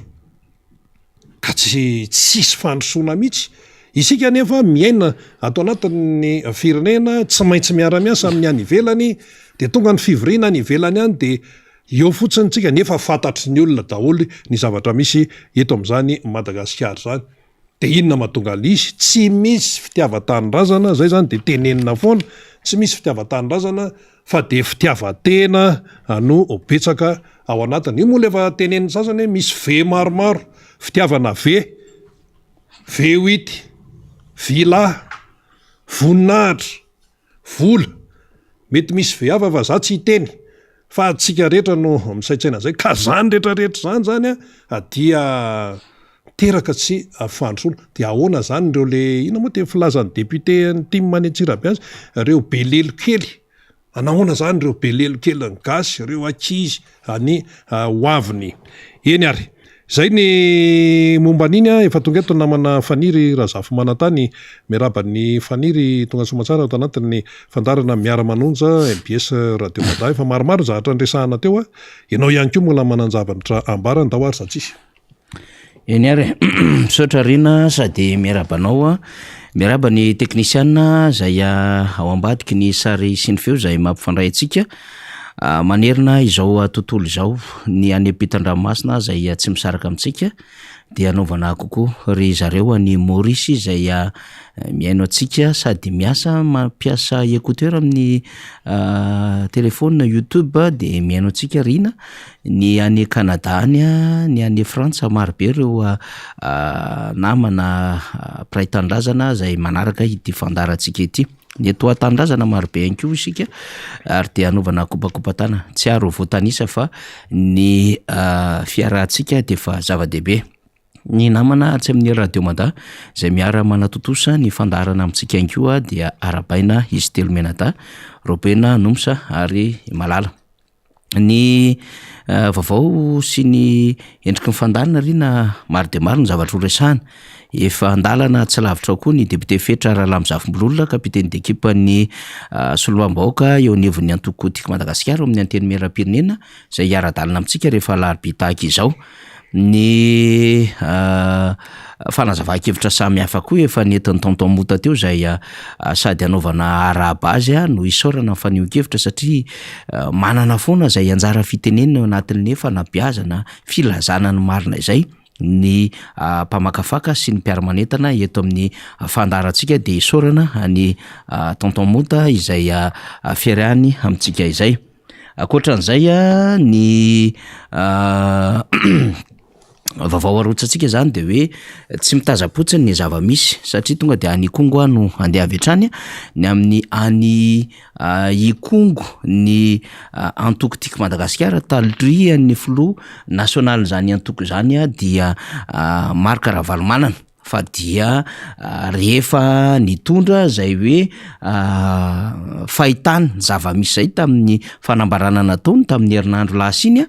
dia nandefa reo iraka avy ato amin'ny antoko tiky Madagasikara de any atoerana tamin'ny latsinainy no niala zany teto Antananarivo ny délégation nitarihan'ny secrétaire général ny antoko tiky Madagasikara Mambra Bendrina sady solombam-bahoaka voafidy tetsy amin'ny district Anambohidratrimo no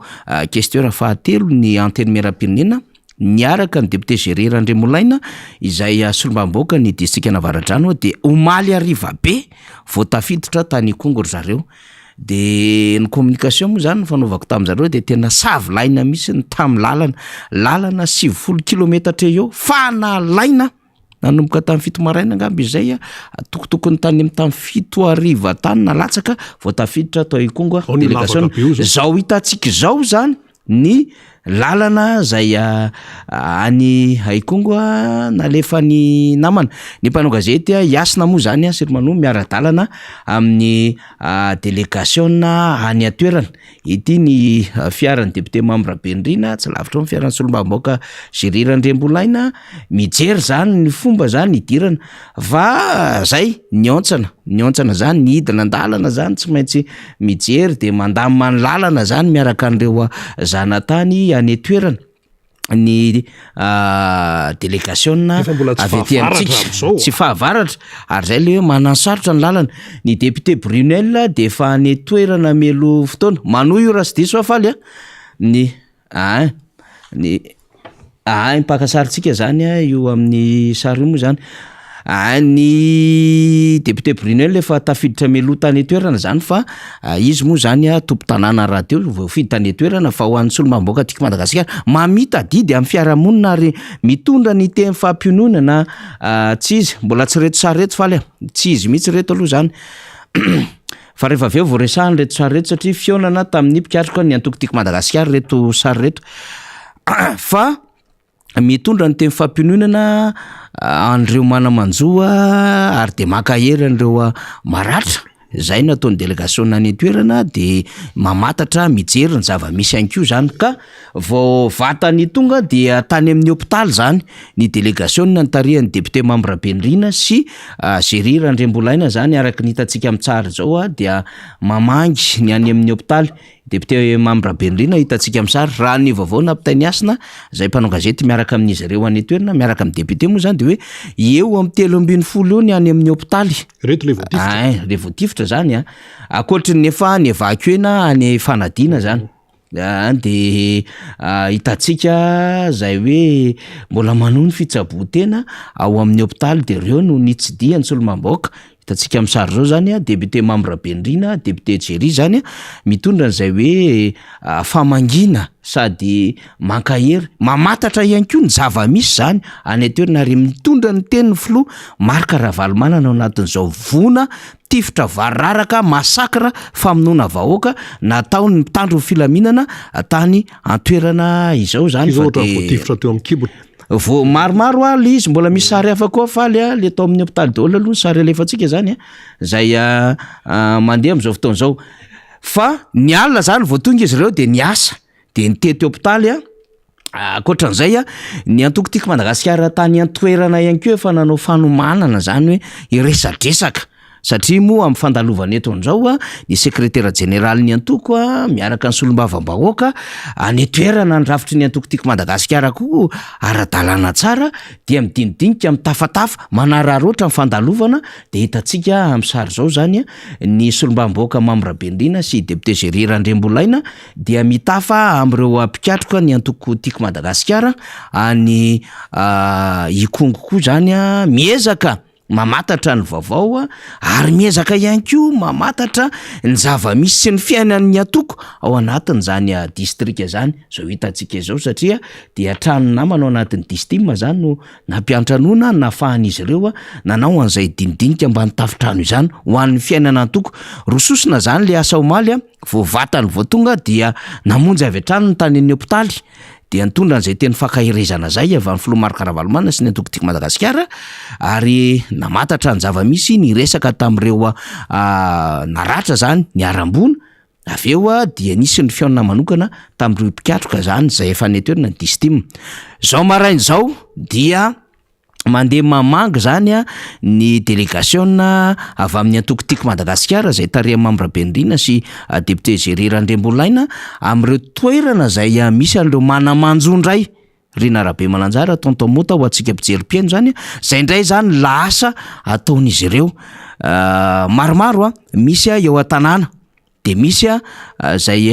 somary lavidavitra ny tanàna zay de mbola mandrindra n'izay fandaram-potoana zay reo délégation any atoerana ary efa mandrakitra ny sary ao anatin'izany fitsidiana rehetrarehetra zany ny mpanao gazetitsika miaraka amin'ny solombamboaka mirahalahy moa zany misy vaovao ihany zay nampitaina avy any atoerana ny amin'ny hoe mbola misy fahafantarana ny amin'ny hoe vona mitranga vokatry ny tamin'ny alatsinainy iny miezaka tsara zany tsika mamatatra ny vaovao any toerana satria somary manahirana délicate kely le information avy any toerana zany par rapport amin'izay zavatra mitranga zay de aleo aloha mbola tsy resahantsika le satria efa miezaka mifandray ihany mpanao gazetitsika zany sy namana any toerana rehefa confirmer le izy de resahako eo rehefa aveo ny am'izay mbola fivoarany ny raharaha iny fa ny omaly aloha zany de ny député Brunel de ny teny hoe tsy hita le zaza varira zay ny andohany zao adevitra zao ka nanaovana kidnapping tany Ambatolampy ny sin'ilay tranga niaro an'le zana moa zany le reniny de tsy zakan'ireo dahalo mpangalatra an'le zaza varira zay fiarovany le rem-pianakaviana zay de nikapain'izy ireo tamin'ny famaky le roan'ilay rem-pianakaviana akoatran'izay tsy fantatra koa taiza na aiza ny tany nombany reo a suspect, zany hoe izy efatra zay nangatahany fokon'olona ho avoaka iresaka aminy ny antony mahatonga nyity kidnapping zazavarira ty sy ny aminy hoe iza ny ao ambadika ny fanirahana ny reto olona reto. De zay ny nambaran'ny député Brunel, raha ao le capture ny radio Antsiva faly a de zay ngamba ny tsaratsara kokoa zany a am'lay fidina satria aleontsika manka mametraka tsara am'izay couverture na fampitambavao zay noenotsika satria niditra mivatana tamina radio Rahavavy iray ny solombambaoka avy any koa ny Brunel Lakazavy tsy andro fa dia ny resaka an'izay zava-misy zay dia tamina radio tsy miankina de zareo moa niezaka namoaka nisy tamin'ny pejany ka tsara ihany tondratsika an'izay hoe mbola tsy milaminy ty ary tamin'ny fandarina zany malaza omaly tsika de nyresaka tsara misy any ty zava-misy anikongo ty ny amin'ny hoe hatram'izao dia tsy mbola midécrété deuil national ny fitondram-panjakana. Inona ny antony, inona ny dikany? Satria ve ikongo le raharaha? Satria ve sao de mamevahana le député Brunel any am'le toerana io zay efa tsy mitovy fomba fijery ary alaala manodidina an'lay mpitondra fanjakana am'izao fotoana izao. Ary sao ve dia tsy mamerarina mety animba ny image ny gendarmerie-pirenena zany trangan-javatra rehetra izany satria tsy normal zany. De androany ny conseil des ministres Rina Rabe Mananjara de mety mieritreritra ihany tsika hoe mba hisy fanahy masina ilatsaka nreto mpitondra fanjakana ireto dia idécrété deuil national zany. Zava-dehibe ity zavatra resahantsika ity. Raha ohatra vonina le faly de io le izy vakiko. Omaly zany ty taorina ny fidiran'ny député piquetsika tamin'ny radio Antsiva de zao le izy hoe raharaha distrika ikongo tohina. Tsy mbola fantatra na velona na maty ilay zazavarira ny androany raharaha fahafatesan'olona tany an-toerana. Toraka zany. Tsy mbola fantatra ofisialy koa ny niafaran'ireo jolany sambory mitandro ny filaminana nangatahany fokon'olona avoaka. Mbola isy ny famitram-pihavanana ho tanterahana am'zoma ho avy izao manoloana ny tobon'ny zandary any an-toerana. Ireo fanampy-mabaosy fantsiana avy amin'ny député Razafintranjova Brunel any an-toerana rehefa nanontaniana momba ny fivoarany raharaha androany 9 septambra. Andrasana fatratra ny vokatry ny famotorana. Omaly io zany le 9 septambra fa androany moa 7 septambra zany. Iny zany le raharaha. De andrasantsika le izy hoe ny kovrena netana anakaiza zany le suspect le voaroroy efatra reto. Satria ny fahazonandreo raha niala zany lay zandary tany an-toerana nisy information samihafa ny teny hoe efa nalainy ny fokon'olona de efa nataony amin'ny fanaovana azy kanefa ohatrany tsy zay indray ny zava-misy ka raha tsy any le izy tao amin'ny violent zandary de nalefa iza. Satria ny fahazonandreo oloreo afantarana marina momba ny raharaha ty resaka zazavarira ity. Iza naniraka atao inona ary tombontsoan'iza no anaovana kidnapping zazavarira am'izao phénomène sy régime izao. Important zany zavatra resahantsika zany. Alalana marina ao ambadiky ny adevitra nafenina nandritry ny volana maromaro zany adevitra resahantsika zany. Donc ny tombony ny fantaniana napetraky ny député Brunel iny amin'ny hoe aiza de natao aiza ary inona ny vaovao ofisialy mahakasika an'izany rehetrarehetra zany. Tain. Faharoa, ity saritatra natao mipôvy ity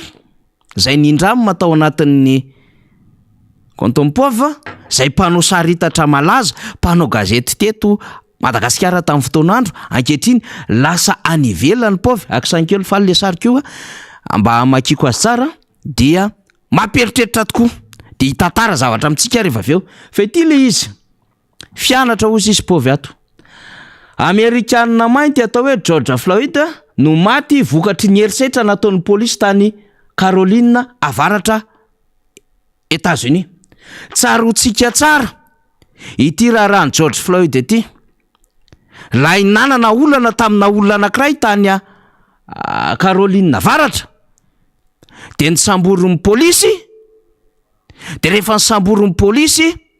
de nampandriny tamin'ny tany de nitsahana polisy mahery fihetsika mahery setra iray de ohatran'izao saritatra zao mihitsy de teo amin'ny tendana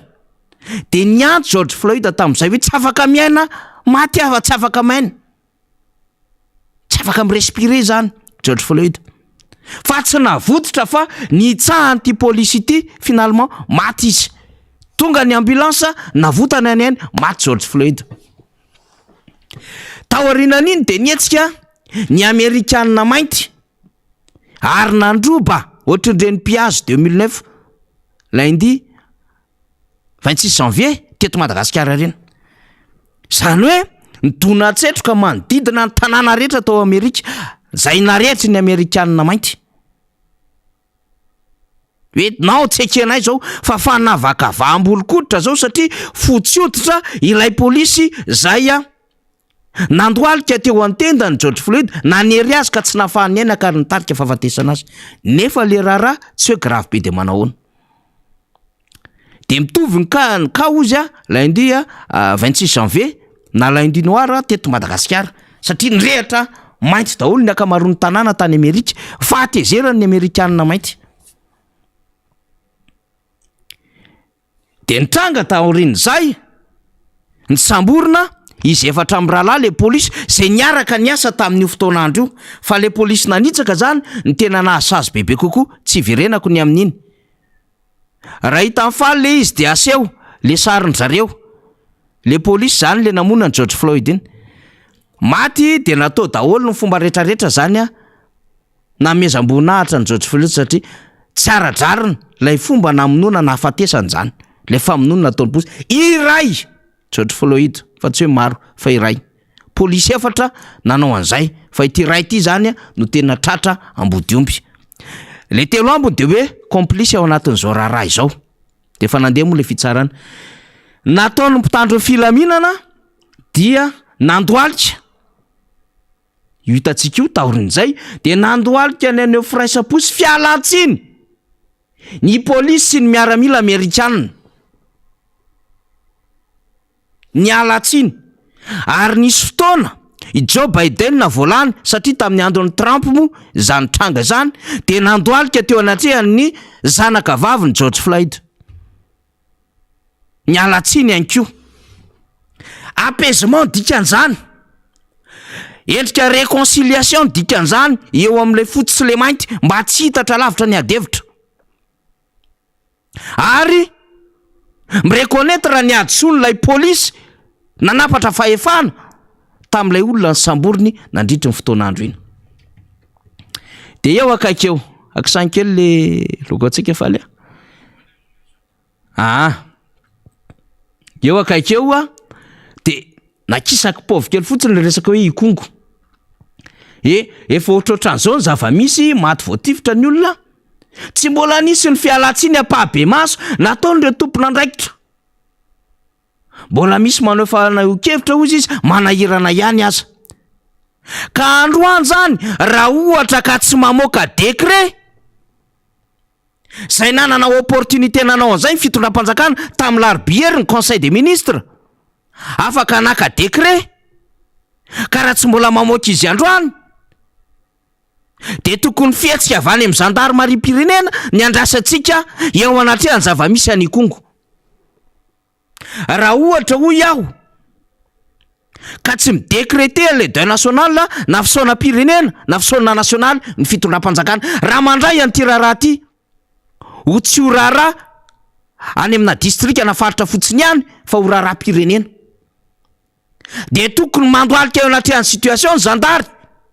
fa tsy ampy fotsiny amin'ny fialatsiny sy hoe miara-ora miara-manjoa. Mba miezaky maka lesona eny amin'ny firenena matanjaka isika. Olona ray maty tany Amerika, etraketraka nataon'ny polisy, voatery nandatsahana ny olona tsy fidina, tsy tifitra tsinitsinina, fa noezahana, no hitsahana teo amin'ny tendany mba tsy hahafahany miaina. Fa hevitra be tany Amerika zany. Ho ambakan'izany ve ny tokony fotom-pisainana malagasy. Eto ambany moa de ny resaka fahatapahan-jiro, tapaka 20 minitra ny jiro tany Japon, niondrika nandritry ny 20 minitra ministry ny angovo japonais ny alatsiny. Eto amintsika tsisy an'izany. mialatsiny any amin'ny compte Facebook ny any ministra. De lasa izy mananika lapadery miaraka amin'ireo staffiny eo amin'ny kabinetrany. De iny everiny fa tena asa tena ngeza be takin'inona. De zao no ataon'ny ministra. Le ministre de l'énergie japonais est resté incliné devant son peuple pendant 20 minutes à cause d'une coupure d'électricité qui a duré 20 minutes dans une petite ville au Japon. Fa ianao natezitra takin'inona raha mponiny tosy? Natezitra takin'inona ary ny akatso? Ny any Mazanga, ny any Manday sy ny sisa, hoe tsy mety ny jiro. Tsisy miondrika aminao zany eo. Ary navokatry ny tsy fahaiza mitantana an'le jiramana alefa ny fortsena tamin'ny 31 décembre 2021 ka mipoaka ny groupe nandekaleka de mbola lazana andray fa tsy fipoahana normal io fa sabotage hatramin'izao tsy hita le fanadiadiana. Resaka amin'izay zay député fetra rehefa avy eo amin'ity resaka fanadiadiana ity efa kaikely eo député fetra. Ka zany ho hitantsika zany hoe ivoatra manko le vaovao anikongo io. Ivoatra io. De ho hitantsika mifetsika le fitondram-panjakana. Ohatra ny tany farafangana ve ity? De any de tsita. Na de nisy aza ny fanadihadiana nataon'ny lolo Madagasikara tamin'ny heritaona. De ho hitantsika eo fandehan'le raharaha. Raha iny ikongo zay nresahantsika zay fa manoloana an'izany rehetrarehetra zany de mahatsiaro reo malagasy. Reo Grand Sud-Est zay mianatra any amin'ny université Anandrenjato de efa nanao hetsika firaisankina niara-ny oro tamin'ireo malagasy any Kongo niara-mbona tamin'iny fitifirina nataony zandary iny. Fa reo diaspora malagasy any ampitan-dranomasina raha ny vaovao fantatra amin'ny sabotsy izao raha o le izy faly alefaso efa nahazo nalalana tamin'ny tompona ndraiky mpahefana any toerana dia nao hetsika ho fiara-miory ary ho firaisankina ny vahoaka ny Kongo ao anatin'izao vona ninina natao zao de ao en place de république nanaovana azy. Amin'ny ndaso jerevako tsara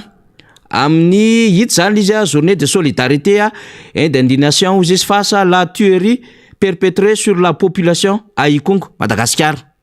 Tuerie famonoana. Yen zany ty zava-misy ty. Dia ny association pour le droit et de développement de Madagascar ADM zany no hanao azy zay tarihany madame Fanny Soerinay zany ka amin'ny rovina le izy amin'ny sabotsy. Amin'ny sabotsy manomboka amin'ny roorany fotoana zany dia ny fisarahany eo amin'le toerana zany 7 ariva zany ny heure de dispersion. Zay no fandaminan'izy ireo. Ka any place de la République no hanatanterahany antsony ny ADM zany ny association pour le droit et le développement de Madagascar. Anatina firaisankina daholo zany satria efa mahasoetra raisam-pirenena hoy ty resaky ty. Ary ny vonina Europiana de efa nanameloko an'izany ary mitaky enquête indépendante ao anatin'izao raharaha izao. Député Brunel moa zany anazy de hoe enquête parlementaire no tadiavina. De ho resahany zay rehefa aveo hoe inona marina moa tony enquête tony miaraka ny député fetra rehefa aveo. Fa ny enquête indépendante zany miaraka amin'ny na ny fanadihadiana maly eo tena miaraka amin'ny vonina Europiana zay nentin'izy ireo de ho hitantsika hoe atraiza ny fahafahana manao an'izany. Iny ny resakiny. Tsy mbola vita iny resakiny. Ary resahana araka ny fotoana rehetra tokony resahana iny resakiny. Fa zao. Raha ohatra ka tsy manao décret ny fitondram-panjakana, tsy manao fihetsika mampiseho an'izay firaisankina ny amin'ny zava-misy tany Kongo zay, miala tsiny apabe maso amin'ny fihetsika ny zandary fa mbola mitetika ny anamartena. Kanefa mbola forcena ibalina ndray amin'ny zoma sabotsy any ambily be voemara. De ozytsika hoe fa tsy normal le fanjakana. Efa mba voasakana le afomanga ny kasain'izy ireo apoka tany JMJ de Ragova ny saikana ho azy tamin'ny vakina karatra. de rehefa menomenonan'olona tao amin'ny tambajotra sosialy satria mbola any ambohatra ny razana, mbola voanafana loatra le zava-misy tao ikongo. Larobiery ny androany mihitsy ny vaovao iny, latsinainy ny poka ny tao ikongo, de saika anao afo manga ry saika hiteny zavatra hafa de voasakana ihany. Tsy midécréter deuil national le filoham-pirenena tsy hitanidina any toerana, le prime ministre any nalefa ny miaraka ministre ny défense, nefa misy andraiky mpanjakana lehibe amin'ny la chef suprême des armées ao ambadika zany, sady anisany mpitarika ny CSM anatin'izao raharaha izao. Dika zay tsy afa-miala ny filohan'ny republique natinina sy tiana fa mizoma sabotsy tompoko babay tany tomota de dafety be any ambibe voimara satria inona ny antony, efa elany karohana oeraoera le fanjakana ary efa zatra zay mampirevahoaka zay, zatra misalovana ny asan'ny hafa ary zatra maka ny andraikitry ny hafa amin'ny endrika ny fitokana ho azo manokana tiana aseho icalculena le 2023 sy ampisehoana fa miasa le fitondram-panjakana. De manomboka mizoma sy amin'ny sabotsy zao ny dafety be hitokana an'ilay Ambilobe Voimara. Zavaiko amintsika ny atao hoe RN6 dia aty amin'ny sapanana Ambondromamy, mahazo amin'ny Mampikony, mandalo Port Berger, mandalo Antsohy, de Antsohy mahazo an'le lalan-dratsy ny teneniny mota teo lay efa vita tamin'ny andron'ny filoha Ravalomanana, fa misy karazana piscine sy tunnel ohatran' le sary alefasika le sary le faly le sary ny Kongo iny, rehetra ny tunnel miditra ambany be iny misy ohatrin'iny tsy latsaky ny 20 ny lalana eo Antsohy mandrapatonga any Ambanja, ohatran'izao tsy latsaka hoy nefa lalana tsara tare namboarin'ny filoha Ravalomanana tamin'ny fotoanandro. Tonga Ambanja mitodika makany Dego mahitsy be, iny ny RN6. RN5 eo Ambanja misampana de mahazo an'Ambilobe, eo Ambilobe no tapitra ny tany faritry Diana, natao hoe Diana Diego Ambanja Nosbe Ambilobe, na hoe Diego Ambilobe Nosbe Ambanja, mety daholo zany. Zany hoe eo Ambanja zany ny sapanana mahitsy be makany Diego, makato atsinanana ato makaty Ambilobe, de mitotika makato makany Nosbe Elville. Io hitantsika io mihitsy ny fomba fanazavako azy, miakatra moa zany fa tsy hoe atsinanana le Ambanja zany. Fa rehefa tonga eo Ambilobe am'izay de iny misampana iny, de rehefa misampana iny mandray amin'ny Voemara, tonga i Voemara any Sambava, ao Sambava misampana makany Andapa na makany Antala. Zay zany le Diana Sava. Itsika tsara meko atsika mihitsy le topoan'le tanàna zany, ka zao le zava-misy zany. Ity lalany ity tamin'ny andron'ny président Marc Ravalomanana satria ny RN6 iny de efa tao anaty lasa niaraka tamin'ny Fed vonina Europiana tamin'ny andron'ny Pierre Protara sy Louis Michel, ary tsaron'ny rehetra tsara mihitsy ny lalana marobe vita tao Antala tao sy tao Sambava,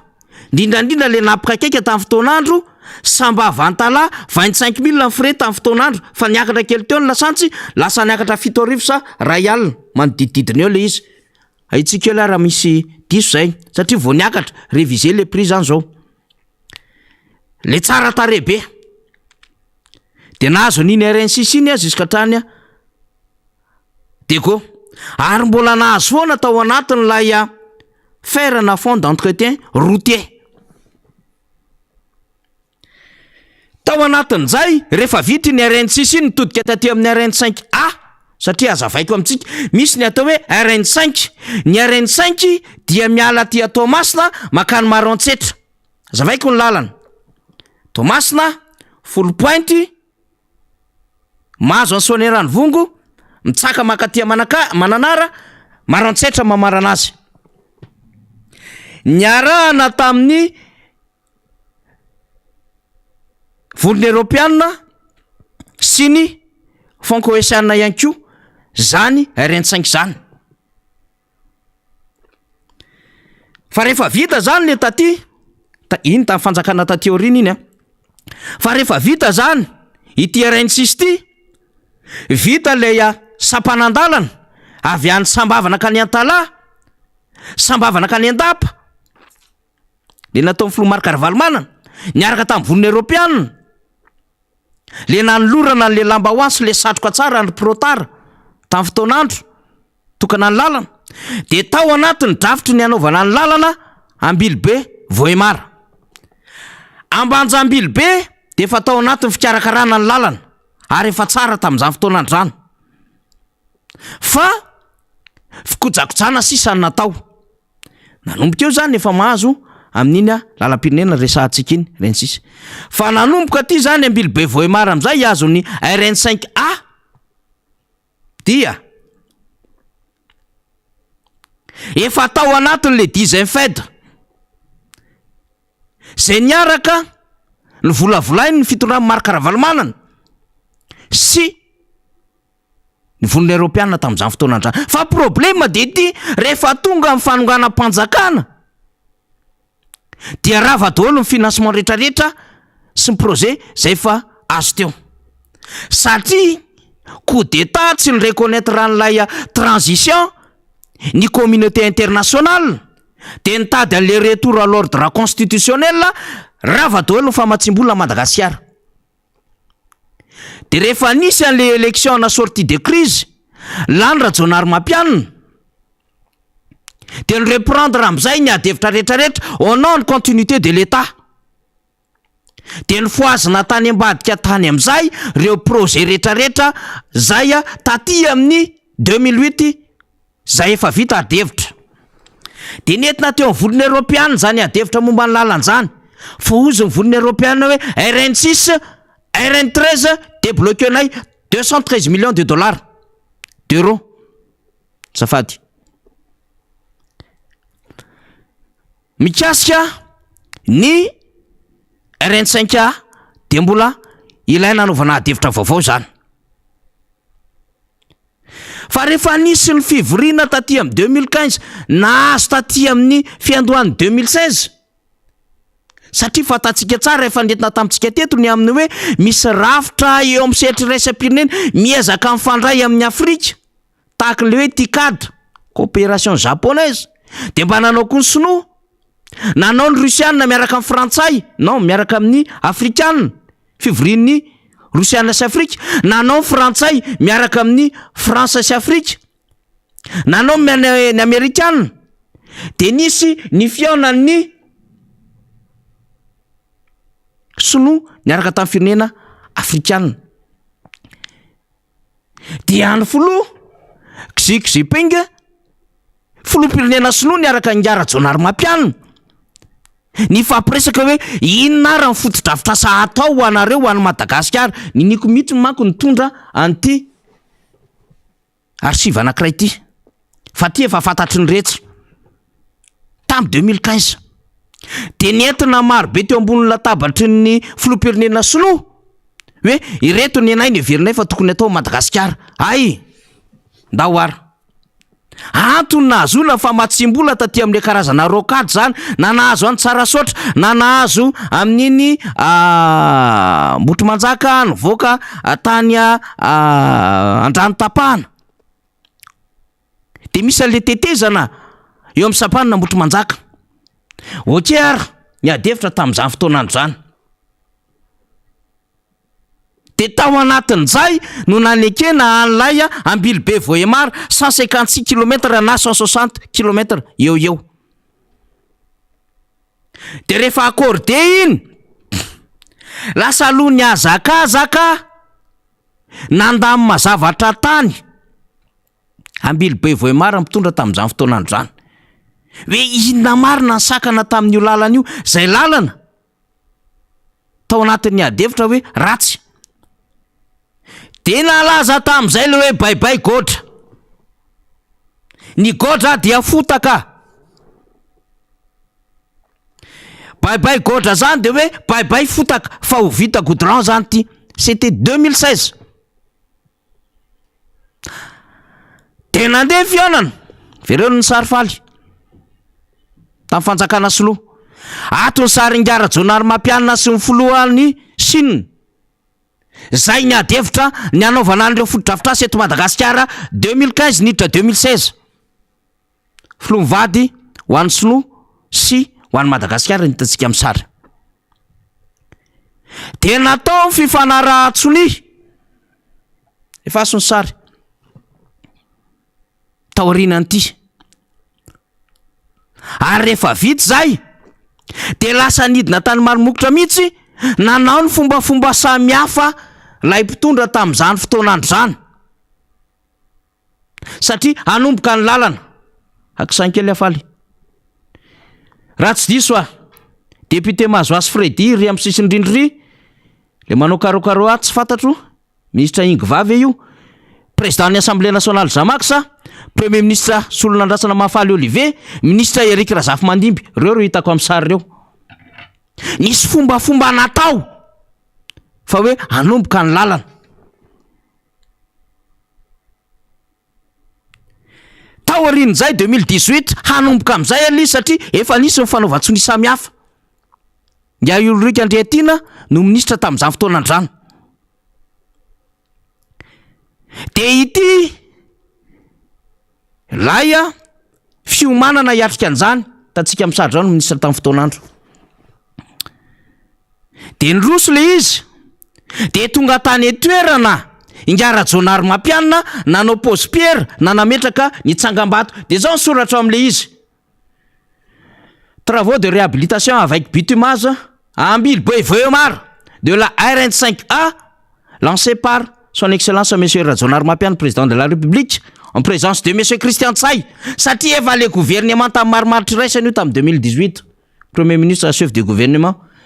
dia monsieur Jacques Ulrika Andriantina, ministre des travaux publics izy et des infrastructures. 16 août 2018 ity. Fa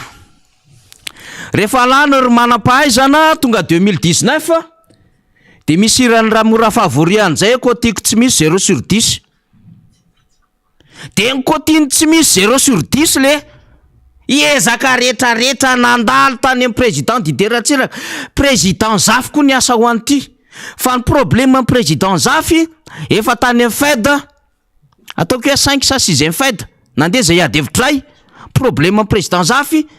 le instabilité politique sy institutionnelle. Olana tamin'izay ka tsy nahazony an'le famatsim-bolany ny Fed sy avy amin'ny volana Europiana. De tratra n'le empêchement raha teo izy. De rava-dolo ny rehetra. Nytoy izy analyste aty amin'ny andro ny président Ravalomanana. Ary tena natao ary nahavita lalana be da be nanodidina teo. Io sisany tsy vita. Dia rava indray no fanonganam-panjakana. Natao le izy. Retour à l'ordre constitutionnel taty amin'ny androny Jonary Mampianina. Okely izy niaraka tamin'ny Sinoa CRCB. CRCB io zany le Rhodes Bridge amin'ny fahafantarako an'izy io. Fa anisany ihany koa zany mpanao lalana sy tetezana zany. Fa anisany ihany koa zany manana an'ilay ratsana ngeza be mifandray amina banque lehibe any Chine. Ka raha mifandray amina banque lehibe any Chine le izy manana an'ilay tompony hanao an'le asa zareo. De natao zany le fombafomba samihafa. Rehefa natao le fombafomba samihafa napetraka amin'izay vato fehizoro le pose pierre hoe ho atomboka le lalana. Tsy lany ngara Jonary Mampianina fa tsy rava amin'ny famatsim-bola. Fa zay le continuité de l'État. Nesoriny ny tsangam-bato iny ny ova takelaka hafa ny takelaka teo. Ngarajoelona ny teo amin'ny takelaka. De mba te hisisika koa fa izy koa anisany nikariko hevitra anaovana an'izay. Satria efa accordé efa mandeha le asa de natao le asa zay efa mifanarahana tamin'ndrareo sinoa. De ty sary alefa faly niaraka tamin'ny sinoa, niaraka tamin'ny ministra Jeriatrefinaza, nitsidika an'le toerana, nanao réception tsotsotra, nijery ny fizotran'ny asa. Samy hafa moa zany teneniko zany na le réception na le fizotran'ny asa. Zay ny CRCB no nahazo an'ilay tolotrasa tamin'izany fotoanandro zany. Ao ve le sary e? Arotsay e?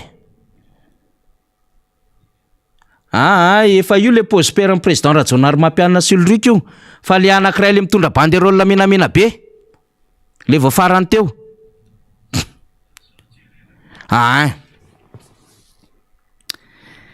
De vita zany le lalana, satria tsy nahavita lalana mihoatra ny 100 kilometatra mahery le fanjakana rehefa mitokana lalana hatramin'izay, fa pavé 800 metre foana ny tokanana. De misy lalana ataontsika angambany hoe Ambatondrazaka teo amin'ny 20 kilometra teo eo, de taty amin'ny faritra sasatsasa misy 2, 3, 4, 5 kilometra. Fa ity zany vao mba nisy grolo mba lavalava, le izy koa mbola tsy andry zareo, fa le fanjakana rehetrarehetra mifandimby teo aloha ho anao ny continuité de l'état etrika rehetra, fa zareo nitsapy an'le projet, ka izy mitondra izy amin'ilay oeraoeran'ny repoblika, le repoblika ny oeraoera, de anaovana fihetsiketsehana be. De ohatran'izao mihitsy ny sasany alefasondray ny sary faly miomana ono amin'ny fitokanana n'ity lalanyty amin'ny zoma sy sabotsy. De ohatran'izao ny endriky ny fivoriany zareo, io le izy. Ao ny vempanina ny Dego, ao re tompona ndraiky sasamihafa ny faritra. Ty tsy menatra mihitsy, misy texte miaraka amin'io faly tiako hitamako le texte azafady de vakiko. Alefaso le texte kely capture kely vetivety fotsiny. Reto manko anjaanjatsika mihitsy mifaloza loatra raha hisavika ny asan'ny olona, sady mieritreritra fa tsika ho kokombo rasy korzety mitambatra, sady tsy azo atao lasary ny tsy tandrahona. Zao le izy. Tsy hitoka. Ty le vita joro, ty le amin'ny Anjoatsy le alina, ty mitovitovy tsy mifanalavitra amin'le iarana manko, ty sy le antakarana, ny iarana zany any Vohimara zany. Fa le anankiray le texte mialohan'ty sary ty mihitsy, fa ty iny soratra iny le misy mipetraka iny faly le am'le joro iny le fombafomba, fa le misy soratra mialohan'ty zany, haitsika tsenjery daholo manko io. Rehefa vony zay de alefaso. Voilà. Fiomanana sy fivoriana ozy izy no fahatongavany filoham-pirenenan'ny Rajoelina ho amin'ny fitokanana ny lalana RN5 Ambilobe Vohimara ny daty ny 7 septambra amin'ny zoma io. Izay erahana de eo daholo ry manampahaizana isany, ny député Anantala, ny préfet ny région, ny chef de chef district, ny dirikab, ny sisisa amin'ny PDS ny karazana. De avereno amin'izay le sary tiantsika resahany ty. De ato amin'izay izy menakavy le manao an'le fivoriana fiomanana miaraka amin'le lamba orange. Fa nga propriété privé anareo le lalana Ambilobe Vohimara e. Fa taiza tao anatin'le lavola sy ny tao anatin'ny adevitra no nisy anareo nanao négociation. Mampime le revy de io izy menakavy miaraka amin'le akanjo l'orange, te ampiseho fa zahay no izy, de isehoseho. De mandendeha any amin'le lalana eny, de iny foana nandritra ny ray volana ny lalovana teo amin'ny communication, vita ny lalana. Oh bravo président sisa ohatran'izany, fa nga ny lalana azo hanina e. Azo hanina ndray nga le lalana le 10 000 kilometatra latsaka kely natao amin'ny Flora Valomanana. Za mampime.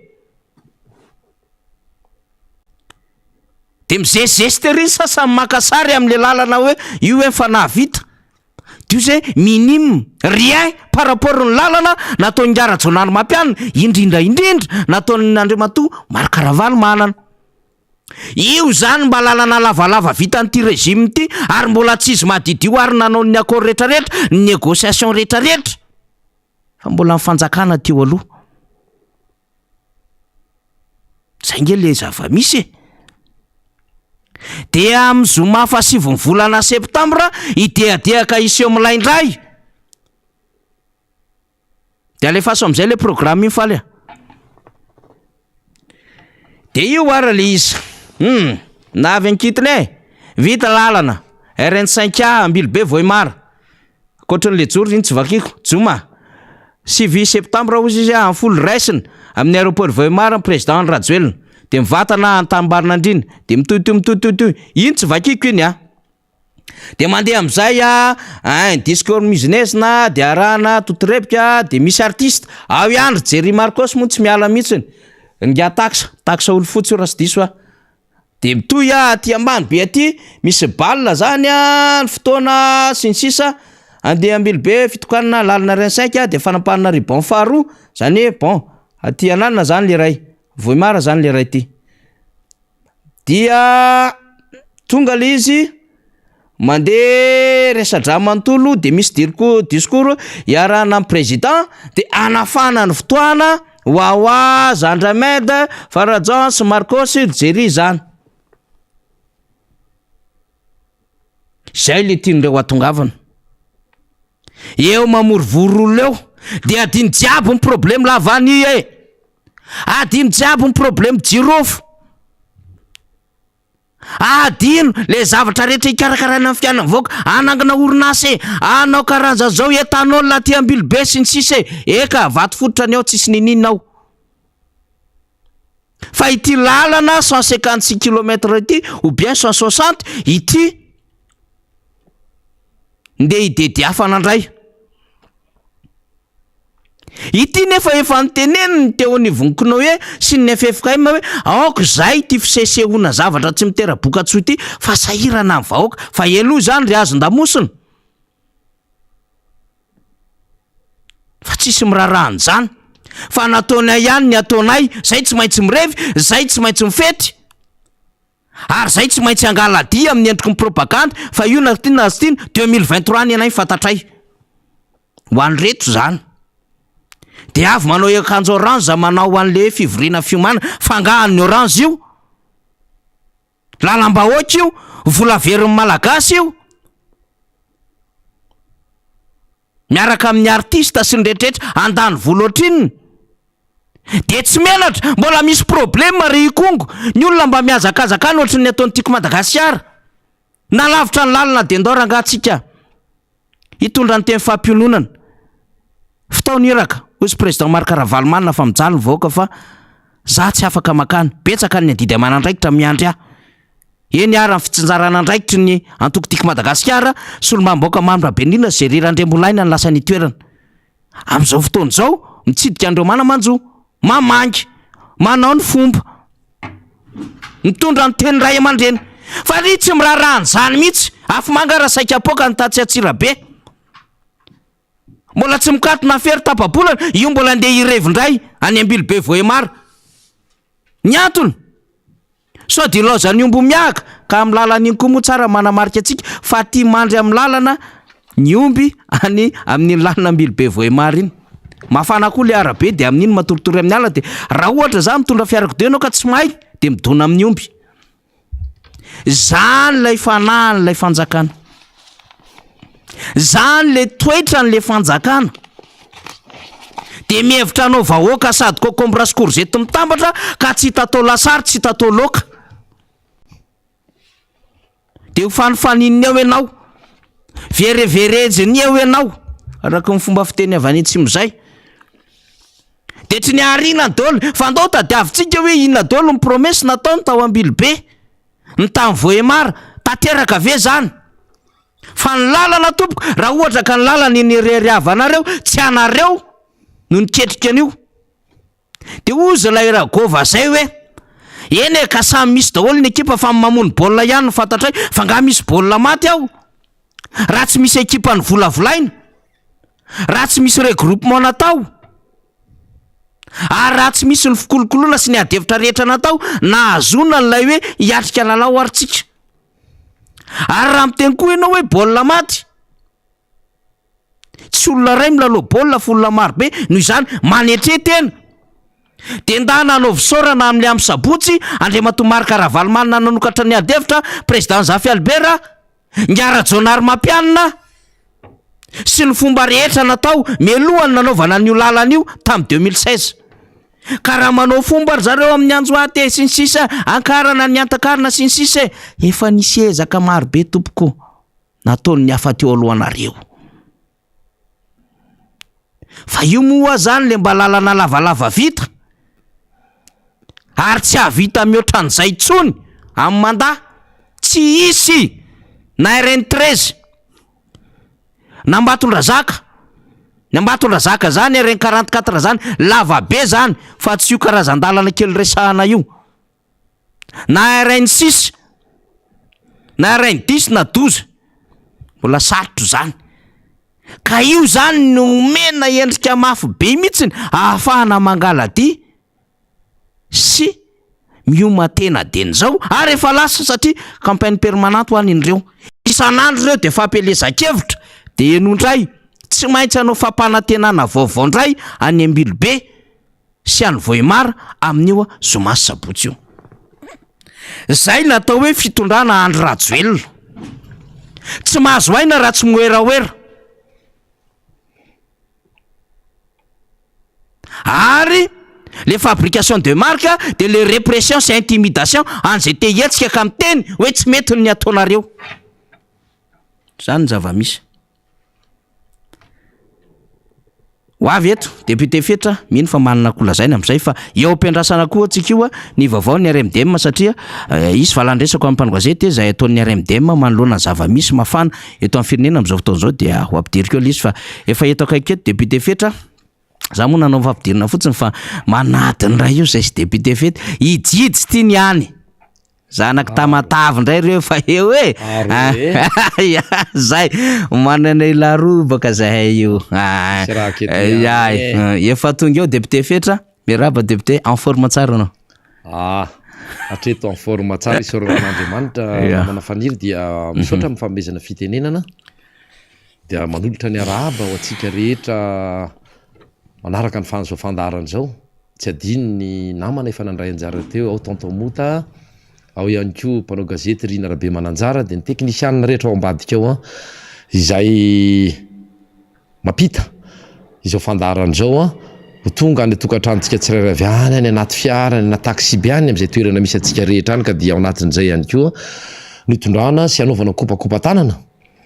ho antsika rehetra ao manaraka an'izao fandarana zao indrindra ianareo izay atao hoe vaovao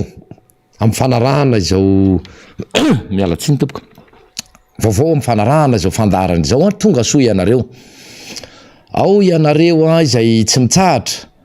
na ireo atao hoe efa mpanaraka ny fandarana mifanakalo vaovao manolotra sosikevitra ny amin'ny anatsarana ny fandarana fa eo ihany koa ny fanomezam-baovao izay avy any aminareo tsirairay avy any ao ianareo anivandry kopakopa tanana manokana ho an'ilay ranabavy izay mitondra sosikevitra mahakasika ny fikaonan-doam-pirenena ny anatsarana izany fanatanterahana ny fifidianana izany ao ihany koa ianareo any amin'ny faritra Analanjorofo iny kopakopa tanana ho anareo ny any Fenerive Est Fenerive Atsinanana tsy adino koa nareo any Vavateny any eny ianareo any Sainte Marie Mananara Marotsetra mialatsindra nisy adino zay ngamba ny mandrafitra an'izany Analanjorofo zany fa any daholo ianareo namana tsy mahafoy Vavateny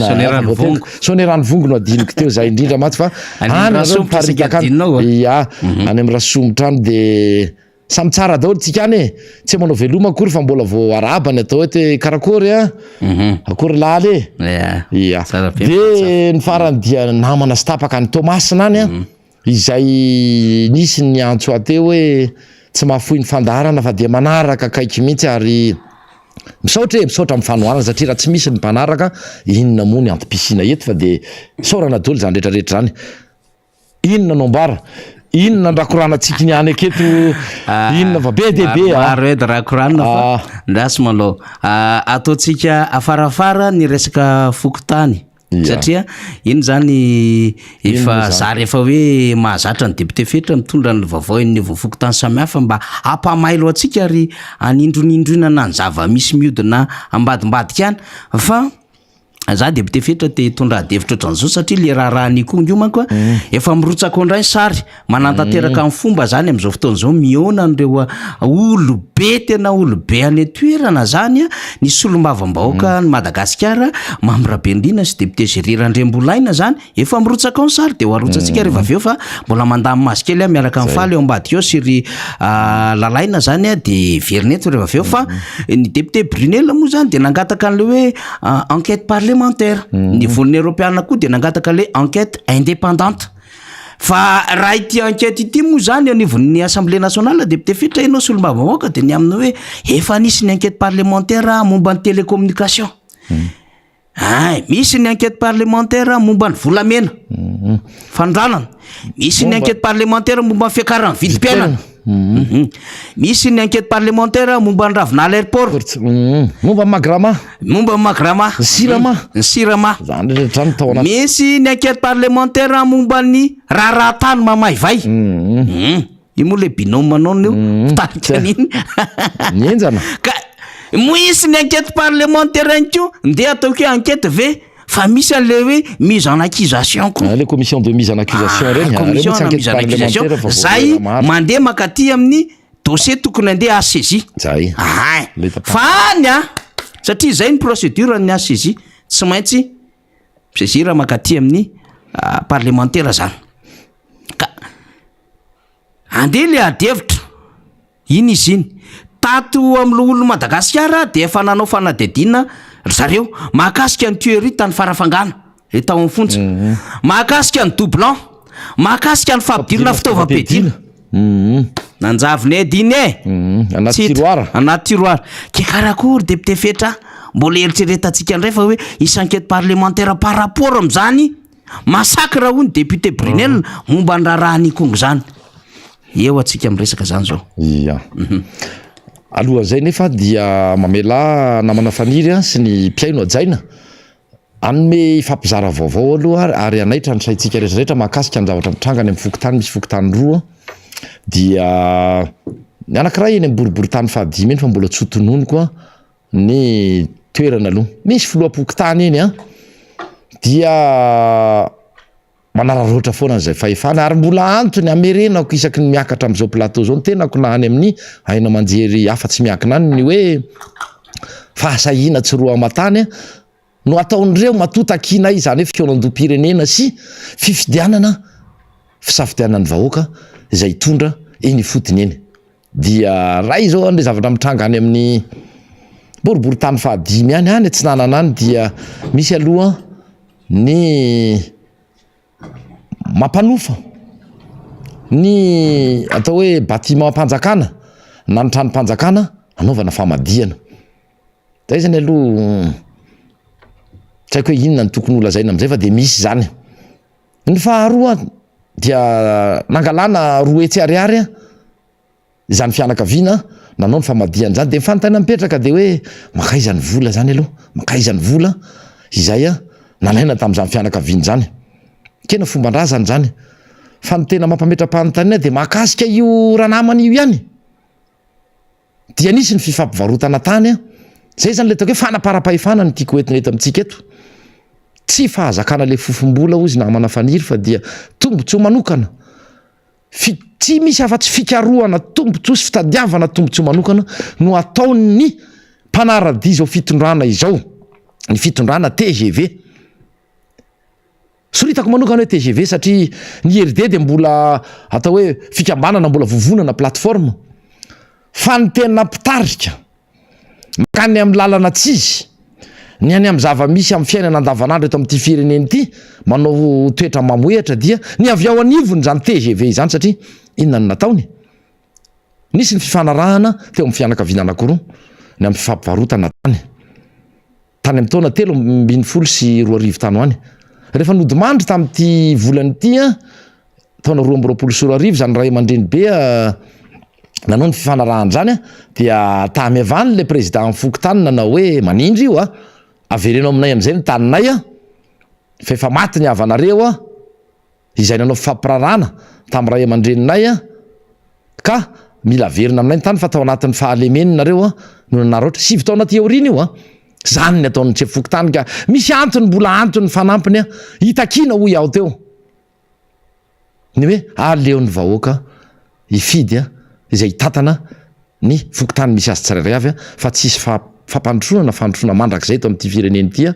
satria ny any ambony nefa mamiohatra ratsy a dia manaraka ny sefosefo rehetra isan-karazany ao anatin'ny rafitra misy eto amin'ity fireneny ity zay nytsetsatsiaritra ny faharoa mahakasika ny votovorona manokana dia araky ny angom-baovao a dia voasambotry ny mpitandro ny filaminana ny nahihina ho nandray anjara tamin'ny fanolanana ny ankizy vavikely a zany moa zany dia ankizy vavikely 720 taona zay mampalahelo mihitsy satria lasa sanatry ny vava toy ny fanao efa tena mivoana tanteraka mihitsy raha ny toetsaina mamalagasy a no ny asa no ny fahasairanana ve no ny ohatra ratsy nomeny sasany ve no ny tsy fantatra intsony fa dia ny zava-misy aloha dia miaratsy a zao rehetra zao de eo indrindra ny tiako hitodiana any amin'ny zao tompona ndraiky mpanjakana isa-tsokajiny a ny anivon'ny fitsarana ny anivon'ny mpitandro ny filaminana farany angom-baovao de misy ny fanahina eo amin'ny fianakaviana satria tsarony ilay ray mpianakaviana ilay ray a tonga nanafika tao amin'ny zareo a ary nyvelesiny tamin'ny lapely zany a mpanafika anankiray zany ka zay no natsiarovany azy hoe i olona velesiko ny lapely io anisany nandray anjara tamin'izany fanafiana sy fanolanana zany dia ny todiako ny antony todiana any amin'ny fitsarana sy ny tompona andraikitra ny mpitandro filamina aoka tsisy sanatry ny vava eritreritra ny fampiarovana raha to sanatry ka misy olo mpantatra reo na sanatry ny vava satria mbola ao anatin'ny fanadiadina ianareo fa dia anara-maso akaiky izahay ary tsy anaiky mihitsy fa tokony andray sasy tandrify azy na iza voaroroy rehefa voapirofony any anivon'ny fitsarana fa nandray anjara tamin'izany asa maloto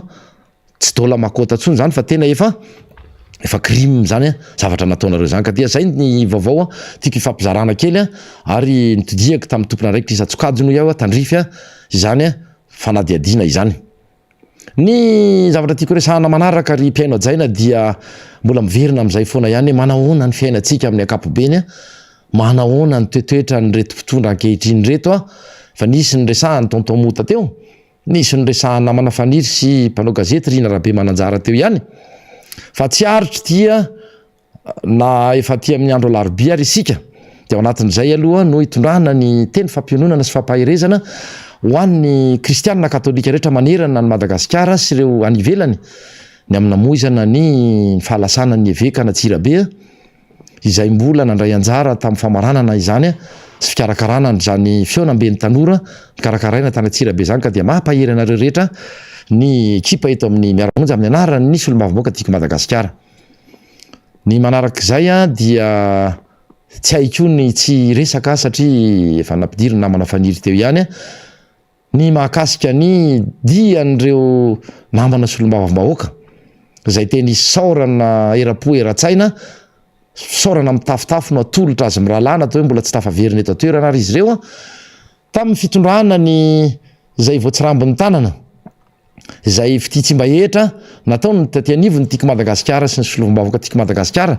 ary ny fanampiana avy any amin'ny filohany toko tiako Madagasikara dia président Ravalomanana ary miaraka amin'ny teny fampahirezana sy fampiononana ho an'ireo fianakaviana zay niarambona niaran'ny vonolona niaran'ny fandratrana tany amin'izany distrika ny Kongo izany ary taorinina ny antso moa natao ny maro nanao ny antso na ny FFKM na ny solomavamboaka voafidy tany amin'izany distrika izany dia nahatsiaro manana didy ny aty anivon'ny tiako Madagasikara ka araka ny teniko teo dia nandefa iraka na sarotra aza ny lalana dia tonga somatsara ny amin'izany toerana zany ny namana sekretera jeneraly miandraikitra ny raharaha iraisam-pirenena sy ny fifandraisana amin'ny androm-panjakana dia SG sady Q3 ozy izy namana faniry teo Mamy Rabendrina sy ny solomavamboaka voafidy tao amin'ny distrika Navaradrano Jerirandrembolaina ka dia fisaorana mitafotafo no atolotra anareo miaraka amin'ireo mpanaradianareo manatanteraka zany adidy masina izany fampahirezana ny praitandrazana amintsika any Kongo any dia mino fa rehefa tonga ianareo dia hiakatreto ame vaovao misimisy kokoa mahakasika an'izay dianareo solotena délégation nandeha tany Kongo zay tena sarotra ny lalana fa dia fisaorany ny atolotra anareo rehetra mbola ny toerana nareo am'izao tsika miteny zao a dia araky nyteniko teo a efa misy ihany ny vaovao efa nalefanareo na ny sary fa hafa ihany rehefa ianareo no mitantaran'izany mivantana mino fanao izany nareo rehefa tafaverina somatsara eto Antananarivo. Mahakasika an'izay JMJ zay ihany na ny feonany tanora katolika manerana ny Madagasikara zay natanterana tany Antsirabe dia be dia be ny zavatra azo resahana manodidina an'izany. Tao anatin'izany ny fanakatsakanana toy ny fanaony reto mpitondra ireto fampiasana ny mpitandro filaminana ny amin'ny filana voatsiary ny amin'ny filambaniny atao ny filora valomanana mivady raha dia amonjy izany amonjy ny fanasana natao ny JMJ tany Antsirabe izany. Alohan'izay nefa dia tsy haikony tsy resaka ny fanamariana sy ny teny nataony ny solombavambahoaka voafidy tamin'ny anaran'ny reto ambaramaro anisa ireto dia solombavambahoaka sy teny izany hoe resaka lalana io. Efa fantatray loatra ny fanaonareo efa diso fantatray loatra. Tsy oeraoera itsony, tsy resaka lainga itsony, tsy resaka fitaka fa dia filambaniny araky ny tegna teo filamboatsiary. Sakatsakana nefa tadidio tsara fa kosehana toy ny veromanitra reny araky le fomba fiteny malagasy hoe volamena latsaka ambovoka reny zany teny zany io tsy maintsy mamiratra io, tsy maintsy ho hitan'ny vahoaka io ary miamanitra io arakaraky ny kosehanareo azy toy ny veromanitra no vao mainka anentoento zany anitra ananany zany. Dia nataonareo an'izany ny filora valomanana raha mba ohatra ny somary nitsahatra zany teo eo satria nanantena fa ny sekretera mpanjakana medidiny gendarmerie raha nakany toliary zay saika hankalaza n'izany fankalazana ny tsingeritaona nahaterahany président Ravalomanana dia no niveriny izay dia tsy nisy zany sakan'izany satria nisy ny resaka ny fanaovana na taty amin'ny Hainao Manjery io na mivantana tamin'izany sekretera mpanjakana izany nefa gaga indray izahay raha nahita an'ireny zavatra nitranga tamin'ny faraparan'ny herinandro teo iny fa dia niverina indray le sakana tsy enatra tsy tahotra. Inona no azo resahana ao anatin'izany? Fa ianareo ve marary le tenina isy faniry eto matetika tena marary mihitsy ange ianareo ny zavatra tsy milamina mihitsy eo andohanareo. Tsy ianareo mpitandro filaminana itiana io resahana io fandresahana izy tamin'ny dianay nakany mahajanga tsy voatery ianareo préfet io ho asasatsasany mety ho ianareo fa tsy ianareo rehetra io. Ifandresahana teto zany mahakasika ny hoe njoro tsy fidiny eny amin'izany sakana atao zany reo mpitandro ny filaminana malagasy toa anao io sakatsakananao io ary tsy malagasy tsotra io fa malagasy manana ny toerany manana ny aja mamboninahitra tsy manana akory ny sasany fa raha araky ny voasoratra ao anaty lalam-panorenana zay nareo no nampifity azy nampandany izany dia manana ny toerana manokana zany filoham-pirenena teo aloha apatsy aiviny ity ary tsy sasatra izay ny teny an'izay manarakaraka ny filohan'ny androm-panjakana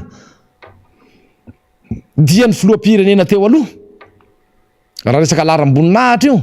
na laharana mahakasika ny resaka arifenitra io no tonga aorinan'izay filohan'ny androm-panjakana izay reny nefa nataonareo azy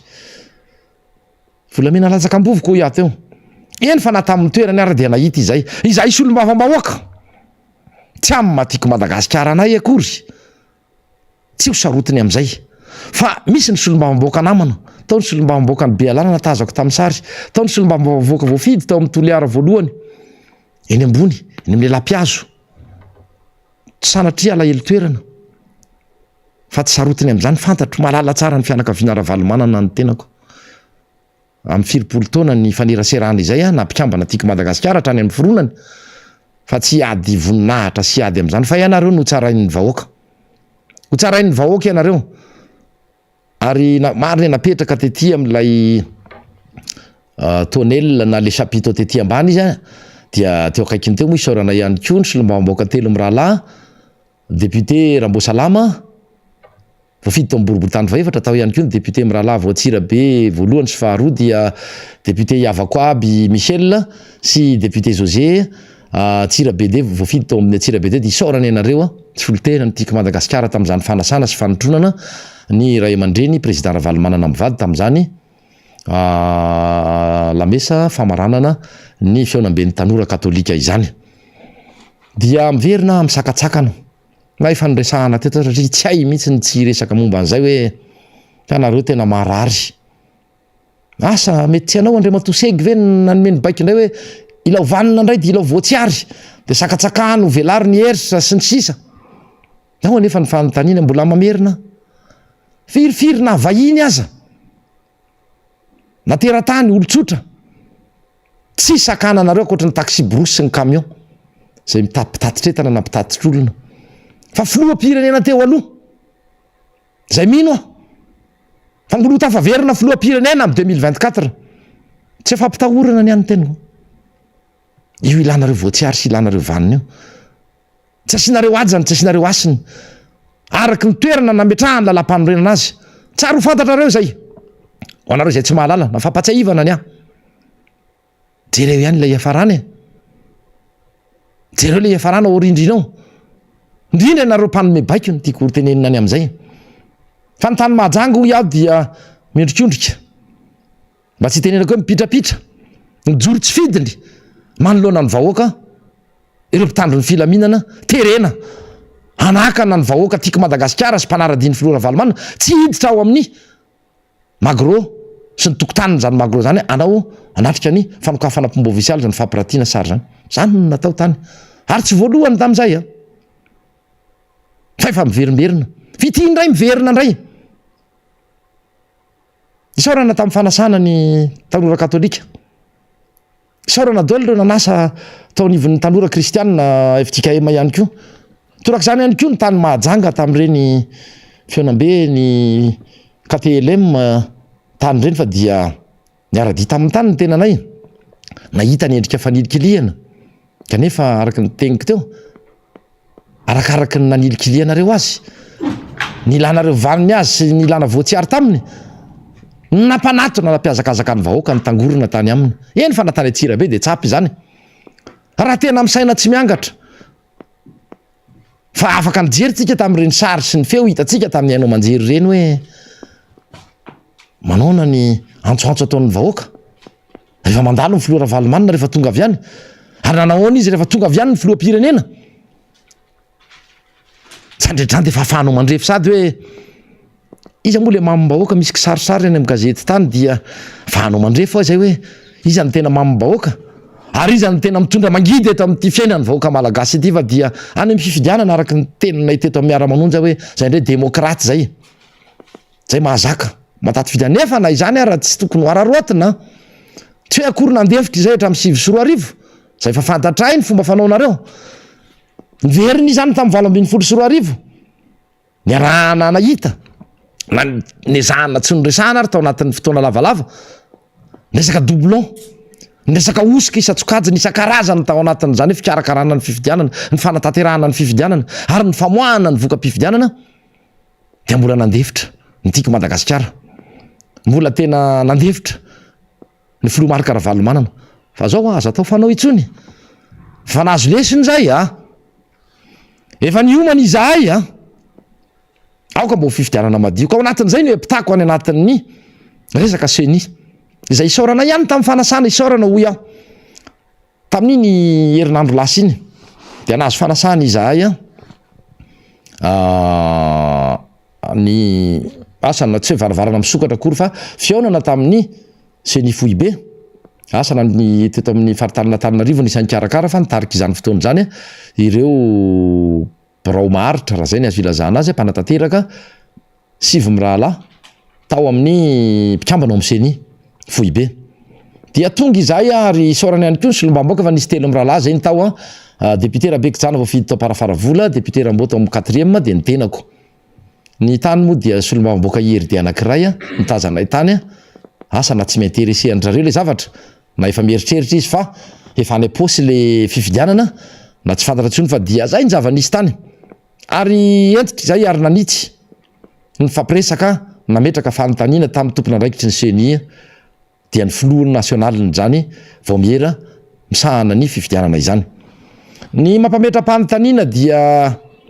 misy ny fanindrinareo misy ndratraka sainareo sy ny eritreretinareo ho atao ho fanomanana fifidianana tsy misy osika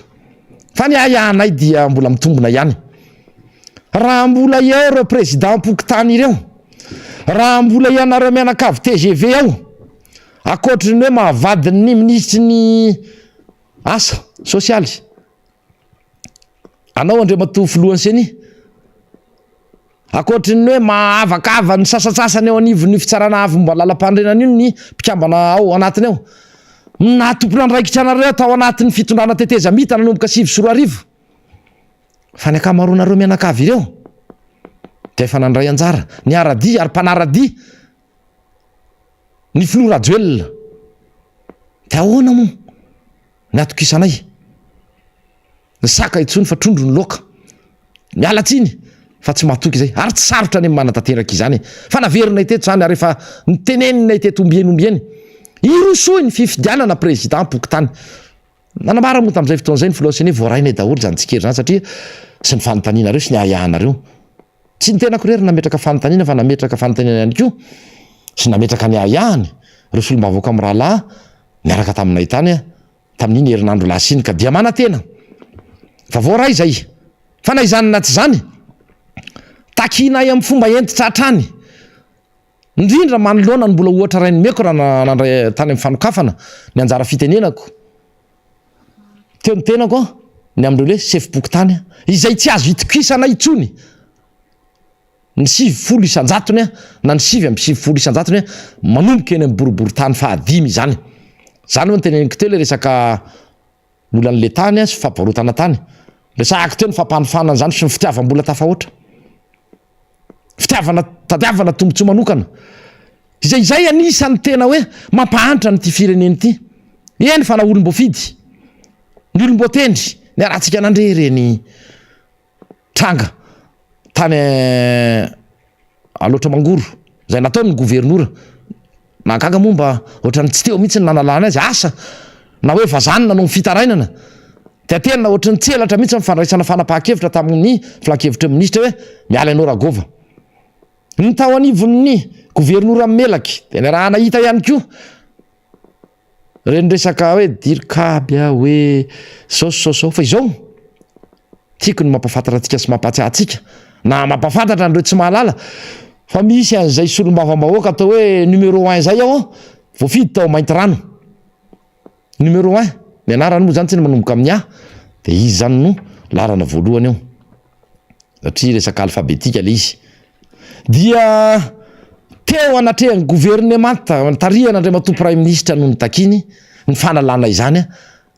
noho ny tena hoe tsy mitondra fampandrosoana fa tsy misy ilana azy mihitsy zany gouvernoura zany hatram'izao tsika miteny zao mbola eo amitoerany zany gouvernoura zany ary tsy zay rery zay no nisy namoaka fa ny ambiny de praitsy kombakomba ny ambiny de mpanao eraoera ny ambiny de mpanao bizina sy pisolelaka amin'ny filoam-pirenena sy ny lehibeany any amin'ny TGV any de rehefa misy ny zavatra tsy mety ataony zany na olom-boafidy io na solom-bavambahoaka io na be ny tanàna io na olom-boatendry na gouvernoura io dia spécialité anyreto mpitondry reto zao fitondrany zao ny mietofe le raha na hoe mampangina manafinafina manarotsarona n'lay raha fa isaoran'ireo samy teny na mpiasa eny anivon'zany région amo tsy de tena le gouvernorat akory fa mahandreraka na mitena satria zatra tsy ara-dalàna zany tsy araky ny lalam-panorenana ny anivon'ny faritra zay efa nitsakitsahany aloha raha ireo olona refa olona tsy ara-dalàna ny fanendrena azy tsy ara-dalàna ny fipetrahany ao tsy ara-dalàna ny magouvernorat satria tsy misy an'izany anaty lalam-panorenana mirehare daholo eny hatramin'ny dirikabiny sasany tany amoromanita any koa nisy le dirikaby angamba ny raha tsy diso ana manafaniry nanindry le fikambana ny mpianatra sa filohan'ny fikambana ny mpianatra ohatra zany ny hitanao amin'ny lafiny rehetra ary tsy resahako tsony ny eny boribory tany fahadimy fa mety leo ianareo amin'ny firesahako izany inona ny toyany ny raha jesosy mamonjy tsy vao may miamikorotana jak ty antananareo de miamikorotana ranonampango lasa misy voay maneny sao ana zay kity anareo de lasa miraitsy kombakomba ianareo bakonareo ny any amin'ny ministèren'ny filaminam-bahoaka rahanareo samy TGV ny teniko teto tam'izay hoe zao ve le fomba hitatanana an'le fireneny zao ve ny ataonareo manalaza ambara fa manana ny fahefana bakonareo ministra daonao fa mena IST tsy tanao kory refa nadiadina teo samy TGV nareo de miditra koa tsy hitako sy hidira ministèren'ny filaminam-bahoaka hoe mena IST ony le olona ho an'ny sasany zay efa mangalatra aminapolo miliara ariary de mivezivezy atsy de avy atsy amin'ny fitaliavana ny serasera ny fiadidina ny repoblika de mandeha makatsy kely de makatsy amin'ny flankevim-pitantanany Eramady de miady amin'ny minisitra anankiray ao anaty fitondram-panjakana ary navaky vavan'ilay minisitra mihitsy matsapa nefa fa nisy minisitra anankiray tsy isan'andro anao mahita an'izany ao anatin'ny gouvernement io fa ohatra ny zavatra rara mihitsy zany hoe mba tena te hijoro amin'ny fahamarinana miezaka ny anavitra n'ilay orinasa zay reherehany ty Madagasikara ty zany era Madagasikara zany fa de tonga ny sakatsakana araky ny teniny tam resaka ny fanaovany tamin'ny mpanao gazety de ao anatin'izany misakatsaka zany tsy mandray andraikitra le filoham-pirenena inona loatra ndre matoa filoha ny manakana anao tsy andray ny andraikitra ao ny amin'ny fanesorana n'zany olona azo lazainy hoe tsilo manelingelina tsy afahana mamindra tsy afahana miroso fa mody mangina zay ny atao hoe silence complice fa anginana firaisana tsokombakomba ny ataonao ndre matoa filoha zay le tena hoe spécialité n'reto olony reto fa mbola ao anatin'lay fiatofena raha manahirana eto amin'ity firenena ty zay ain'ireo olon'ireo mihitsy tsy resako tsona no eraoera sy ny fampanantenana pokaty ny fampiororona ny sakatsakana natao tamin'ny président Ravalomanana fa izao tadidio ndre matoa filoha afaka heritony ianao ary mino izay fa noho ny fitiavana ho an'lay seza sy le fahefana sy le voninahitra ary lay fisehosehoana de mbola irotsaka ianao io mirotsa mihitsy fa mampirisika zay isahoana namana faniry anao ifandrefy fifidianana ihany ny anay zay tsy mpanonga noatra anareo nafa fantatra fa faible ary anareo am'izao fotoana itenentsika zao zay efa niomana amin'ny fifidianana reo dynamisation le narainareo tahaka efa voniny izay io natairinareo rapitso ary fifidianana io vonina ny etianivon'ny tim sy ny remdem ny etianivon'ny fanoerana le faso vizao aho iaho teo afaka heritona mahery roa andro tsy maintsy miala ianao andre matoa filoha mametra-pialana raha maniry irotsaka mbola fidina filoham-pirenena ka de zao tadidio tsara fa tsy filoham-pirenena ntsony ianao am'izay verina olo-tsotra ianao ka ho hita ianao raha ifandrefy raha amin'ny président Ravalomanana samy filoha teo aloha ara tsy maninona fa ho hitatsika eo ny toyany fa na izany naty zany ahoana dôly reto mpitatyrakeny reto ahoana dety reto mpisolelaky reto ahoana dôly hotaraiky eo anareo eny raha ny lalam-panorenana moa de ny filohan'ny Sénat zany na ny filohan'ny antemeran-doolona no mandray ny toera ny filoham-panjakana mandra-pavita ny fifidianana sy ny passation fa le faso fa tsy andro nay natongava an'izany fotoana zany de hoa tsy mpanangana ny aty fa tsy mpanongana tsy mpandravany aty fa mpanangana araky ny teny filamatray tsy androko ny atongava an'izany fotoana hoe 6 septambra sy ny fifidianana am'izany taona ho avy zany fidianana amin'ny filoham-pirenena manovana ny tira raha ty eniko alohan'izay dia mijerentsika anao ahoana reo olon'ireo hoe namana faniry sy mpiaino ajaina anao ahoana reo olonareo mbola irearevy araky le tenenina teo mantsy hoe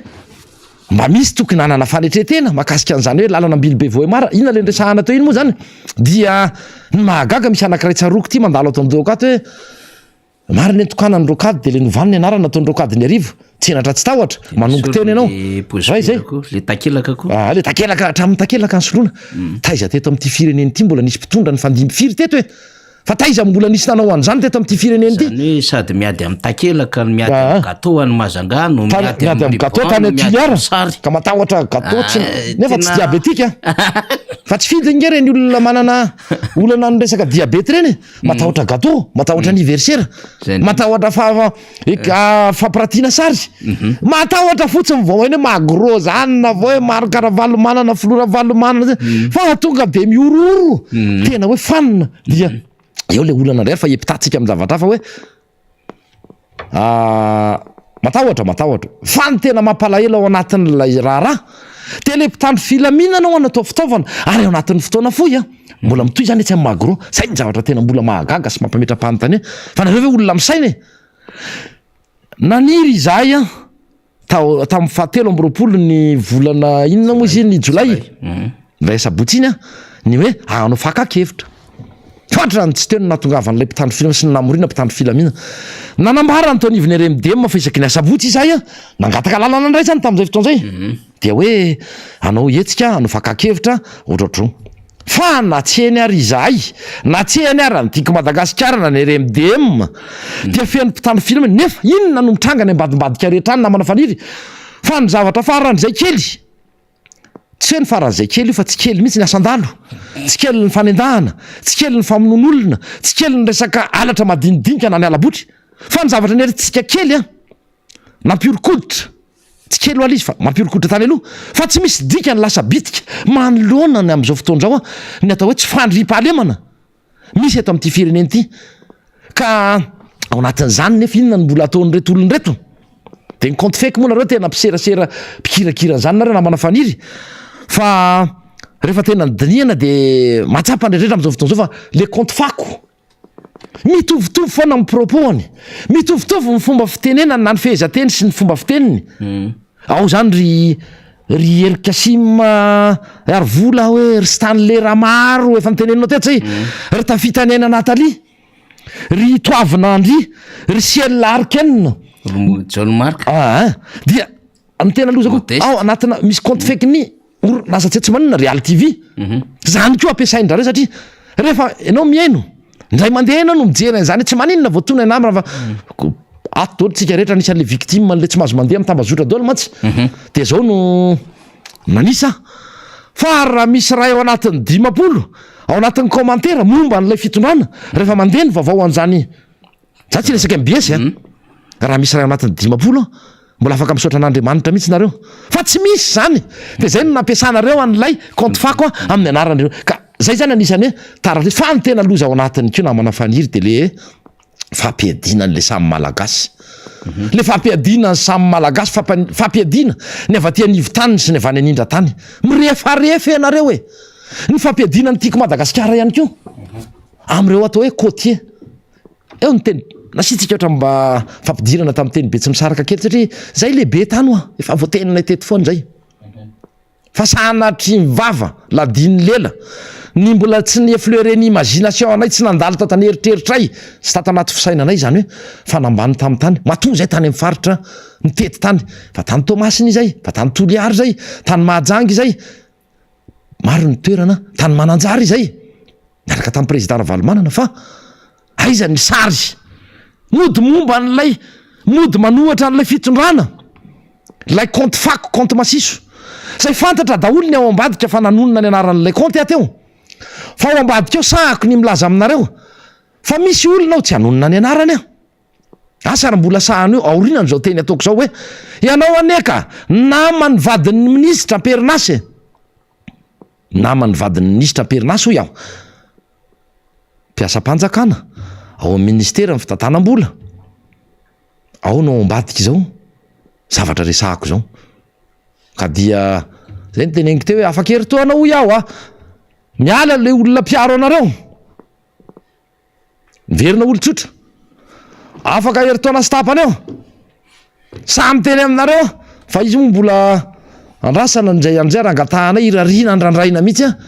ny hoe akandida amin'ny président Ravalomanana fa raha kandida izy amin'ny fifidianana filoham-pirenena avy eo efa mino izay ary resy lahatra fa olany izy na de amin'ny fiodinana voalohany ary tena zay ka de ohatra zay izy de ny farany namana faniry alohany amerenako ny amina fitenenany aminao de hoe ory mpitandro ny filaminana ory mpanome baiko azy ireo tsy fantatra tsy moa zany na préfet zany na ministra na ny atoko TGV fanjatra mampametra mpanontaniana de raha mba nanginginy zany teo aloha teo dia sakana efatra nyresahany namana faniry tamin'ny fandarana teto tamin'ny alatsinainy izy iny raha tsy diso de hoe raha ohatra ka mandeha avy mandalo ny sakana voalohany de tsy efa mba mampita ve nareo fa ianareo mifandray amin'ny alalan'ny telefona satria tsy sasatra ianareo etsy daholo de etsy ohatr'izao isaky mandalo zay nefa rehefa nandeha isika namana faniry isika ireo na ianao mety solomamoaka mpanao gazety mpamakafaka politika manana no maizy azy efa fantatrareo ny endrika efa diso fantatrareo loatra la lokon'ny fiaranay efa fantatrareo daholo la raha fiaranay efa fantatrareo daholo calson anay angambany tsy fantatrareo ali tsy l'orange tsy orange zay aloha sy mibakra sanatry vao mainka ny an'ny Flora Valomanana mivady efa diso hainareo hatramin'ny lavatranona inge hitanareo fa maninony zay mbola alainareo sary ary ny tena nandreraka tany ananina dia itsirozan'ny mpanisy sira moa nalaindra lasary zay de tomorony eo akaiky ndraindray ray metatra akaiky ny lonanorona aty le fakatsara dia mba nakasary le namana mpiara-mitolona taminay ray atoko fa tonga de mivava n'lay mpitandro filamina ray nanao hoe tsy mahazo makasary ianao de fa enony iza aiza misy lalàna manambara fa tsy azo alaina sary ianareo de nareo mahazo makasary anay eritreretra ano le fanarahana baiko am tsy misy dikany a mitandrema reny natao hoe mpamosavy malemy mandripaka ny ato trano sy ny samy malagasy any no potehana sy vonoana aoka tsahary koa ny fampiasana sy ny fanarahana baiko am tsy misy dikany araky ny teniko teo fa efa tafahoatra ny ataon'ireo fitondrano zao akoatry ny fampahoriana vahoaka sy ny fampiorona le terrorisme d'etat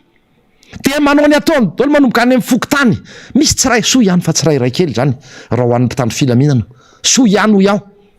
fa vitsivitsy zany namana faniry zay aloha ny manodidina treto asa raha misy anina satria ny seni zany mbola tiako anaovana tsindry peo sy rehefa aveo zay ny mahakasika an'iny hoe ay le teo moa zany somary tapaka mialatsiny le hoe raha nisy fe ny sakana voalohany nataon'ny mpitandro filaminana tsy efa ny fampiantso fe nareo iny fa eto Analamanga-parika de iny fa Benjindray de tany lepona na tanoany dia tsy efa mifampiantso ve ianareo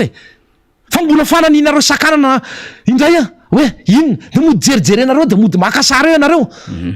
fa nareo ve marary tena marary mihitsy nareo fa tsy anareo ve marary tena tsy fantatro tsony inona le tianareo atao am'izay zakanareo ve raha ho averina aminareo ny toy izay rehefa tavaverina eo amin'ny fitondrany izahay na président Ravalomanana zay efa miteny aminareo andro any fa izy ndray de tsy maintsy ho tafaverina eo amin'ny fitondrana amin'ny 4 sy 4 ninninona ho ataonareo eo fa ny zavatra tadiavina fotsiny de ny hoe lisitra madio fifidianana tsy misy osoka fa anao asianareo osoka io tsy maintsy ho lany président Lavalo tellement ozy ny teny vazaha efa ambany loatra ny kotinareo ka nambolomena 20% amboniny ara nareo ohatra nireny le olona sanatria zay tsy piloka sanatria tena fa metsika 20% izy alao mena 25 fa mbola siry zay fa mbola lany ny olona hotoananay ny candidat va ty anivon'ny fanoherana eganizo araky ny teniko teo fa mbola miandro moa tsika ny fanambanana fa izy ihany ny tompo teny farany ohatr'zay le izy namana faniry fa de filambany tsy mety tapitry ty fa lefaso zay raha mazaka zakatsika io fa hoavitsika ho amin'ny fotoana isika indrainy eo de asa moa miankinandro zareo fa reo nge ny tongotry reo sasany efa ry ambany atsinanana de ny sasany makary de le sauve-occupé zany hoe inona zany ny afahana mandamina an'le cause satria io zao navoaka ny la gazette de la grande île efa mivoaboaka ny anarana mombamomba ny hoe izy ny resaka volamena sy ny sisa misy tratranray moany eno ka zay député fetra fa tsika moa zany avelatsika ataotsika sakafo rapitsondray iny mitsaka aloha zany atsika efa mandeha foana isanandro fa ny sakafo tsy maintsy andrasantsika inona ndray le menu na le plat du jour omena atsika isanandro zany fa tsika koa mihinana tsara mihitsiny fa ity zany aloha vavao araky ny nambarako teo hoe miasa mafy ny solombavim-baoaka ny tokotiko Madagasikara ny ekipa miara-manonja satria ekipa atsika eto zareo miara-manonja amintsika dia manatateraka ny fomba samihafa zany amin'ny trano be any Ekongo zany député Mamy Rabelina arak'izao hitantsika amin'ny sary zao député Mamy Rabelina député Jery Randrembolaina ao amin'ny trano be dia mifampiresaka zany zao hitantsika zao député fetrangambany mba ahafahana mijery hoe anaty asa tateraka zany mihaino mifampiresaka ary manao ny mijery anko izy zavatra tokony fanampiana ny fampaherezana zay mitondra ny afatry ny filomarika Ravalomanana ihany koa moa zany ny solomamboaka Mamy Rabelina sy ny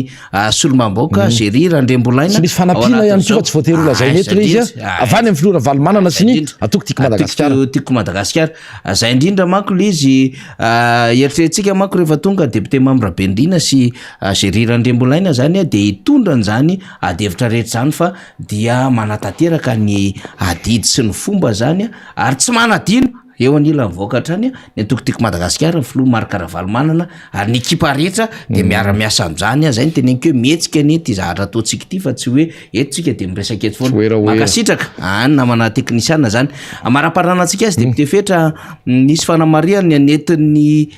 vondrona Europeana ny amin'ny fifidianana nambaran'izy ireo ny hevitra tena ampandoany ny cadre juridique ifezana fifidianana fa antsindrin'izy ireo ny amin'ny mampanahy no avy ny fifidianana amin'ity senisy ny ACCT amin'ny alalan'ireo folohany anankiroa ndray vadina minisitra ao anaty gouvernement am'izao fotoana zao ary anisany mpikabina ny ACCT aloha tao anatin'le azo ndraisina fa tsy mitombona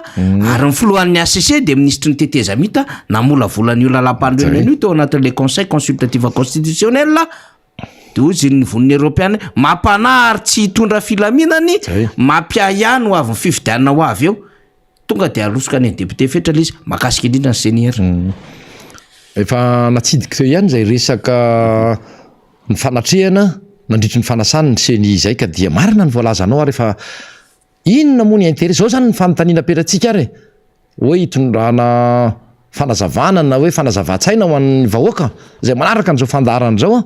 eny fa nany tsy manaraka ary de mba ampitao any amin'ny paritanindrazana any ny hoe inona moa no tombontsoa ny vondrona Europeana na reo mpanara-maso manokana le iraka raha nylaza izany izy raha ohatra kosa ndraika nisy tombontsoa mety ho azony zareo ao anatin'izay le hoe fitondrana fanamariana fanaovana recommandation fametrahana ny ayahany de mariny zay ny tenin'ny retim-pomba ny fitondrana sy ny mpitondra atao hoe mpitondra eo anivon'ny seni sy ny mpitantana mpitondra ny ACC fa tsy misy tombotsoany de zao ny tena mbola mampome ao anatin'ilay izy satria tsy haiko noho ny tsy fahalalana na nefa ny saina efa mivika sy efa mivoana de alazainy ny sasany ray mpomba ny fitondrana fa mila kisa hony ilay vondrona Europeana na le iraka manokany vondrona Europeana manara-maso ny fifidianana sy manara-maso na fanatanterahany mpitondrana ny seni ireo karazana recommandation izay napetrany mba ho tanterahana sy mba ho arahana mba isiny zay fifidianana mangarara na ianareo tsy mahalala na anareo tsy mahay nininina na anareo mahay ihany fa mody fanina mafy loatra le fitiavana n'ilay seza sy fifikirana eo amin'ilay seza fa samy laza aminareo fa tsy voafikitrareo io tsy ho tafapetraka eo ianareo na anaraka na tsy anaraka izay recommandation an'ireo olon'ireo zay fa ireo olona tsy manana tombotsy ho arovana ao anatiny zao raha eto amin'ny firenena izao de misy miteny ihany koa ary hoe fa manino nareo tsy niteny na tsy miditra amin'ny raharahan'ny mpifidianana tany la Frantsa tena marary tena marary zany ny pombanareo zany ny fanamariana sy fanontaniana apetraky ny pombanareo menakavy ina ny idirany ny olona nge mahavity mamatsy vola ny fifidianana zay karakarainy ny olona nge tena demokraty ny olona ne tsy manao doublon raha any ianao mieritreritra anao doublon fa mbola vao mieritreritra ianao vao mametraka ny dingana voalohany ianao de efa dénoncen'ny olona zay na mety tompona ndraiky mpanjakany isatsokajiny any tsy ahavitanao an'izany ianao any ianao raha mieritreritra ny hoe zarangano de mba anokatra fivarotana eto ambonin'ny trottoir eto fa marina mafy ianao raha mihoatra ny 10 minitra ianao raha tsy ara-dalàna na mpivarotra tsy ara-dalàna de efa tonga avy any ny polisy na ny polisy municipaly na ny polisy national na ny mpitandro ny filaminana mibatanao miaraka amin'ny entanao fa tsy ohatry ny ety amintsika io ka zany rehetra zany mila hitondrana fampizarana fahalalana sy fampianarana ho an'retim-panaradia nyity fitondrana tsy izy tsony ity zay le izy namana le senindresahana manafanidry efa mazavy hoe taizy ianareo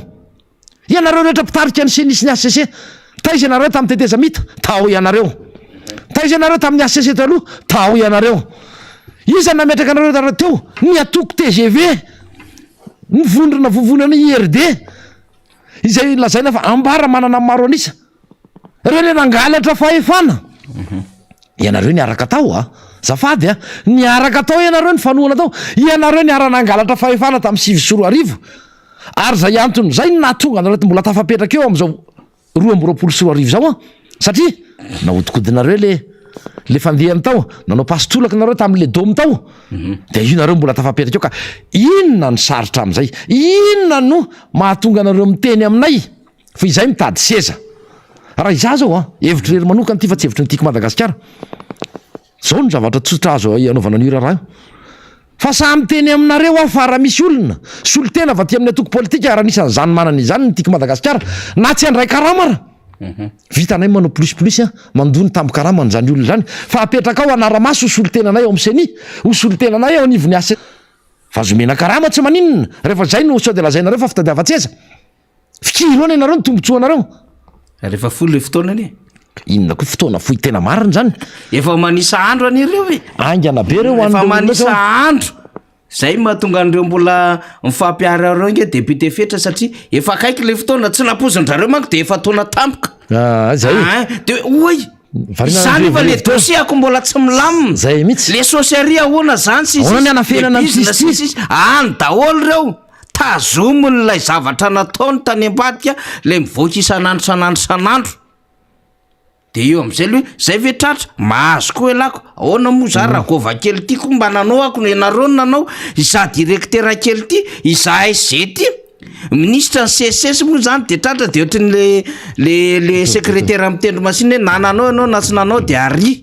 nananao anao na sy nanao de ary zay manko ny atao le machine écrire le taloha reny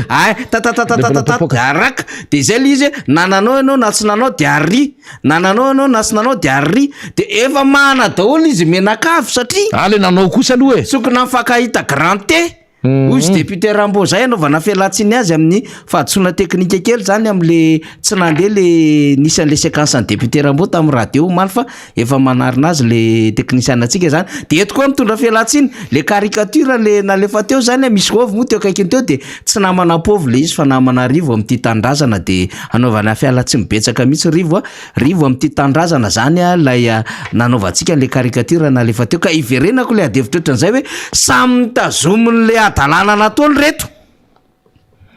de io ny problema n'le hoe raha vototra le fahefanany vitetrotsika menakavy ao mibianko ao mipakako ary iny raha samy finina ndretraretra zany de mangorovory vitsika ohatr' zao ny Interpol de tsy ampy le maison centrale ho asy maison de force fa efa nisan'le haute sécurité efa nisan'le nataony reny akali le haute sécurité le tsara tare de any daholo le mampiasa ny saina izy menakavy tsy ny azy nge tsy problème resaka développement ny angalana fahefany fa problème ny am'le hoe le tongotsika samy hafy reo suivant reto dossier A B C D sy ny sisy reto efa lany ara le alphabetako efa langely tary am'izay da de miverina manao A prime indray B prime C prime D prime lany ray Z prime miverina ty indray ty député seconde indray zay le tsy fifampitaizana zay le tsy nisiny fifampitaizana sy ny fandraisana andraikitra atao anivony zany atao hoe atoko TGV sy mivovonana IRD zany na IRK na IR tsy haiko zay anarany any na mapara zay no mahasamihafa zany atao hoe tiako Madagasikara CRMDM tarihan'ny président Ravalomana satria efa fitentsika teto zay hoe atoko manana filoha atoko manana rafitra atoko manana fitsipika ary atoko koa manana vinam-piarahamonina na tonga azy mbola tafajoro na nezahana ny kosehana sy nezahana ny tsindrina nanaovana taingim-bozina ary ato tsy fialokalofany mpanao ratsy ekena sonjo ray lohasatsy ilazan'zay mamarara fa fampitaika izay atao anatiny ato mifanoro izay fa tsy fitadiavana tombontsoa manokana zany toerana izany na toko politika rehefa mahazo toerana ty moa zany de nampianariny président Ravalomana matoa manao politika dia maka toerana maka fahefana amin'ny alalan'ny fifidianana irerany ampiarana an'izay vinam-piarahamonina sy ny faiza manao amin'ny resaka fitantanana satria zay zany défi challenge relevena atao eo amin'ny fiainana aranam-porofona tsy amin'ny vahoaka malagasy ihany fa amin'ny raisam-pirenena rehetra hoe zany ny team zany ny mpanohatra ny RMDM rehefa miaraka amin'ny président Ravalomanana dia marina mety misy ny lesoka tokony ho ahitsy nisy ny lesoka tokony nahitsy mety nisy ny tsy nety tany aloha tany fa ho hitanareo aloha tonga saina am'izay fa ampy zay ary eo mieritreritra tsara tsy mbola propagande zao fotoana hitena tsy mbola fotoana fanaovana ny fampirezan-kevitra zao fa izao kosa nefa fotoana efa anomanana ny saitsika ny amin'ny hoe inona daholo ny fanampanantena iny draponao politika zao inona ny vita aiza hoaiza misy an'le firenentsika am'izao fotoana zao aiza hoaiza misy ny fiainam-pianakaviana manahoana ny vidim-piainana manahoana ny tsy fandriam-pahalemana manahoana ny zavatra rehetra eto amin'ity fireneny ity ampitaina amin'ny zavatra zay nampanantenaina ka dia ohatra zay le izy namana faniry amin'ny akapobeny mavaza tsara mihitsy zay tsy maintsy sisika am'izay tsontsika depute fetra fa tokony ho fantatr'ireo tsara le afatra efa mandeha fa maraparanantsika saka ma depute fetra le resaka fokotany zay tena tsara ho resana ihany raha ohatra ka hoe misy ny tsara ho resana zany de mety misy avatra omenao ihany le amin'ny fokotima ny boribory tany fahadimy satria tsika koa tsy mandeha fotsiny hoe avela hoany le asa samy hafa atao amin'ny fokotima satria tena miasa misy tsy salamany zao de miasa koa ny namana mamangy mifanampy ohatrohatran'izay depute fetra satria efa mandeha le fotoanantsika mbola tao anatin'ny fionana tamin'ny ireo mpikambana amin'ny seni izahay no nitaky an'ity zavatra ty ary nisy ny fanazavana sy ny fanamafisana izay ho ataoko zany fanamafisana ny teny manoloana ny fitakiana zay nataonay tamin'ireo mpikambana ny seni ireo anisan'ny anankiray am'zany ny hoe sela ireo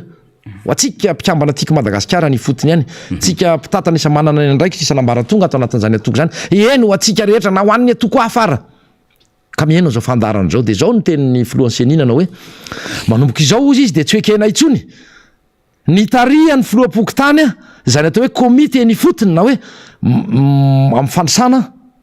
ny mpifidy nany hoe CLRE comité local de recensement électoral CLRE tsy azo ekena itsony ny ninona tenen'ny président fokotany ny ninona tenen'ny solombavam-bahoaka ny ninona tenen'ny chef district na tenen'ny mpitondra tenin'ny filohan'ny seni taminay ty fa mpikambana tsotra hony ny filoham-pokotany mbola tsy mahafapo anay zay fa tsy maninona fa misy dingana kely zay torak'izay ihany koa faharoa mahakasika ny hoe ny filoham-pokotany de tsy tokony io ho agent électoral intsony satria ny agent électoral dia solotena ao anatin'ny ratsamangaika andraikitry ny ratsamangaika ny olona voatendry izay ho solotena seni any fotony ny filoham-pokotany dia solotena va tia ministera ny atitany any fotony any mandalo amin'ny préfecture mandalo amin'ny district dia tonga any amin'ny fokotany dikan'izay tsy rehefa tia ambany aty fa tsy ambony ny vola de sady agent électoral lay filoham-pokotany no filoham-pokotany zay koa zany tsara inotsika tsara enotsika zay ary arahantsika ary takitsika amin'ny fomba entitra fa tsy ekentsika hatramin'ny farany ny maha agent électoral ny filoham-pokotany fahatelo mahakasika ny agent de recensement sy ny fomba fanendrena fisafidianana zay olona anyrafitra n'zany CLRE izany ny fomba fisafidianana an'ireo ilay zay ho agent électoral sy fanendrena azy ny fomba fisafidianana an'ireo zay ho agent recenseur na mpanisa mpifidy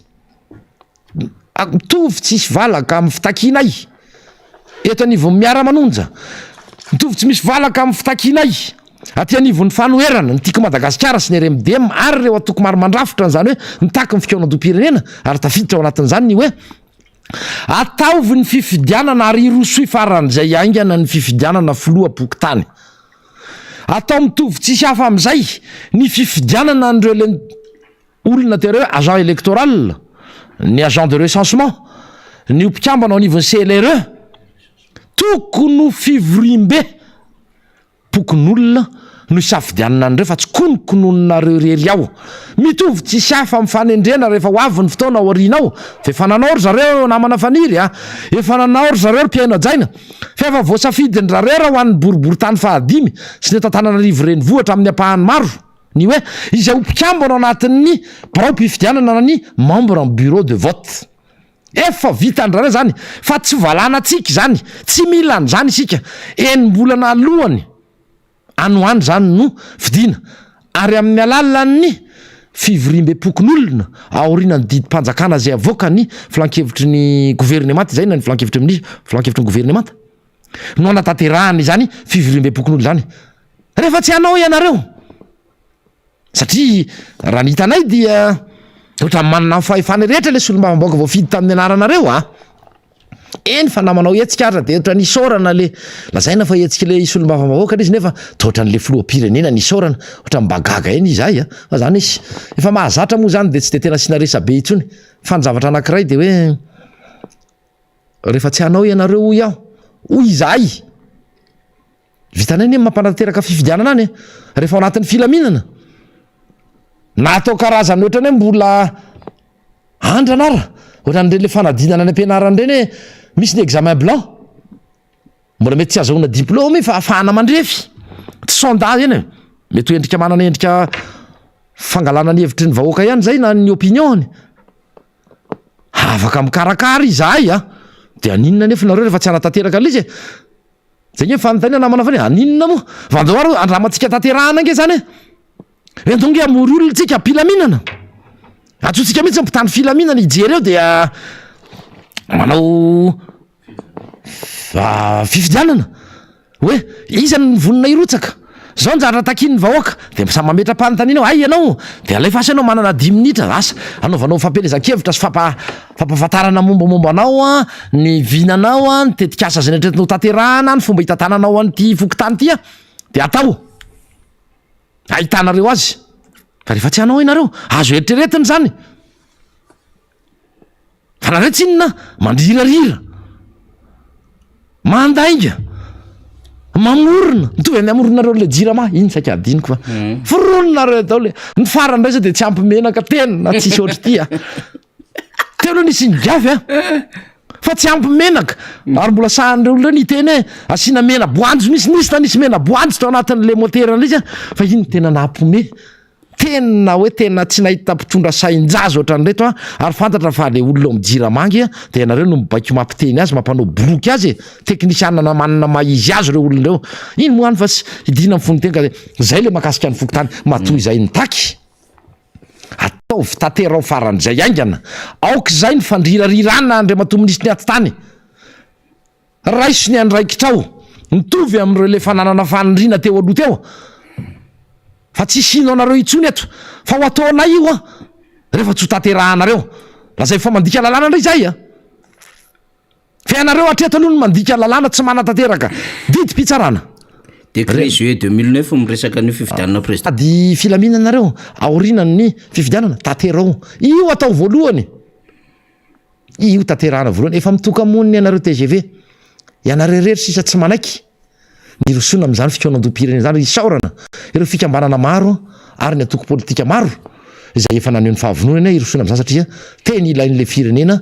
iarahana manavitra n'le firenena tsy fitadiava-toerany zany fa dia zay ko no tondrako ny teny famaranana namana faniry isaorana ny rehetrarehetra nandray anjara tamin'ny fampitanan'zao fandaran'zao miara-manonja nareo teknisianina ambadika ao ny mpanao gazety mpamakafaka namana faniry dia saorany tsika rehetra nareo zao vao manaraka ny fandarana miara-manonja na rehefa tsy mahafoy zao fandaran'zao ifampizarantsika vaovao iresahantsika ny zavatra tokony ahitsy eto amin'ity fireneny ity eny tsy mamenatra amin'ny tena zany anao fa tsika sosikevitra na mety misy arany namana tsy de momba ny zavitra hoe tsy mila omena hevitra zany refa tsy ho raisiny akorina sao de makaso papa tsy maninona fa le tombotsoan'ny malagasy iombonana ny tadiavitsika fa tsy tombotso manokana zay aoka tsy ndriky tsara hoe tsy tombotso manokana dia veloma mandra-piresaka mandra-pitafa indray tompoky lasy tompoky vavy amin'ny manaraka indray samy tsara ya de samy tsara atsika fa anaovana ny fisaorana zany ny mpiaino atsika tsy adiny ny namana ny ampitan-dranomasina le plus en velay misy anazy ny ao Marseille ao Montpellier Cassan misy namana bety manimo zany mavitrika mpanaraka atsika maro be mihitsy izy ny any Limoges any koa mba sy kompatarana ny haute Vienne any namana vaniry ndahoary tsika rehetra Bahreïn misy an'izany firenena arabo any misy miasa any ny namana ny Koweït ny Saoudi any koa ny any Liban satria misy manaraka atsika koa any de anaovana kopakopa-tany any Abu Dhabi dia nisy ny teny zay nge mijery alisany aty izy fa sady miaraka atao anaty efitrano ray ato zay de mijery alisany zao zay amin'ny YouTube de mahafinaritra de akasitrahana any Abu Dhabi any de aiza moa zany voatongo farany teo ao izy ao mitady ho tonga onja ny Ambatomanga koa ty efa nanao veloma raha de onja kopakopa-tana no any onja ao Ambatomanga zay fa voateny zay indrindra tsy ninana vo manadinitsika ka be kibo moa zany fa miezaka fontsika vomatsiaro tsika nge zanaka gasigasy petaka zay makasitraka indrindra tompoko lasy tompoko vavy a dia aterina ihany zany fa manao valan-dresaka ny mpanao gazety ny RMDM mikasika ny zava-misy eto amin'ny firenena dia ho taterina manam-panao gazety eo raha rivo zay ny namana ny kongo dia miasa mafy ny solombambaoka zay iraka ny filoha Marc Ravalomanana sy ny antokotiko Madagasikara Mambra Benrina sy Jery Randrembolaina miaraka amin'ny mpanao gazety ny MBS ny antoerana manao ny fomba sy ny fampiononana ary mamangy ireo niarambona sy manamanjo tamin'ny tifitra vararaka nataon'ny mpitandro filaminana tamin'ny alatsinainy heriny lasa teo iny zany de hitondra ny tady-bavao amintsika ny mpanao gazety ihany koa raha riva zany satria efa nanatanteraka ny feonan'izy ireo hatramin'ny omaly alina hatramin'izao maraina izao mbola perinasa atoandro moa zany mazava azy dia isorana ny teknisianina ny mpiaradita amintsika Rina Rabe Mananjara Tonton Mota sy ny rehetra de raha pitsondray adevitra hafa no entintsika anatin'ny fandarana miara-manonja MBS Radio Mata makasitraka tompoko.